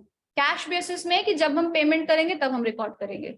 कैश जाने अगर आप कंपनी है तो आपके पास ऑप्शन नहीं है, कंपनी या एलएलपी है तो आपके पास ऑप्शन नहीं है, तब आपको अक्रूवल करना पड़ेगा। अगर आप इंडिविजुअल हैं, पार्टनरशिप हैं, तो आप आइदर ऑफ द टू। फिर लाइबिलिटी भी बनेगा ना जीएसटी, बिल्कुल बनेगा, बिल्कुल जब बनेगा, बिल रेज के उसमें हमको जीएसटी पे करना है, बिल्कुल बनेगा। कस्टमर से पेमेंट आया। Irrespective of that fact liability बन जाएगी। प्रैक्टिकली कैश वाला कोई फॉलो 99.9% हाँ, आप कैश बेसिस पे नहीं कर अप्रूवल पाएंगे, सिस्टम। अप्रूवल ही करेंगे। कैश कौन फॉलो करता है? जैसे गवर्नमेंट ऑर्गेनाइजेशन, सेंट्रल गवर्नमेंट से पैसा आया तभी खर्चा करे, तब वो कैश बेसिस फॉलो करेगा। पैसा आया, बुक किया, पैसा आया तभी खर्चा करेगा, तो सबके लिए कैश बेसिस है।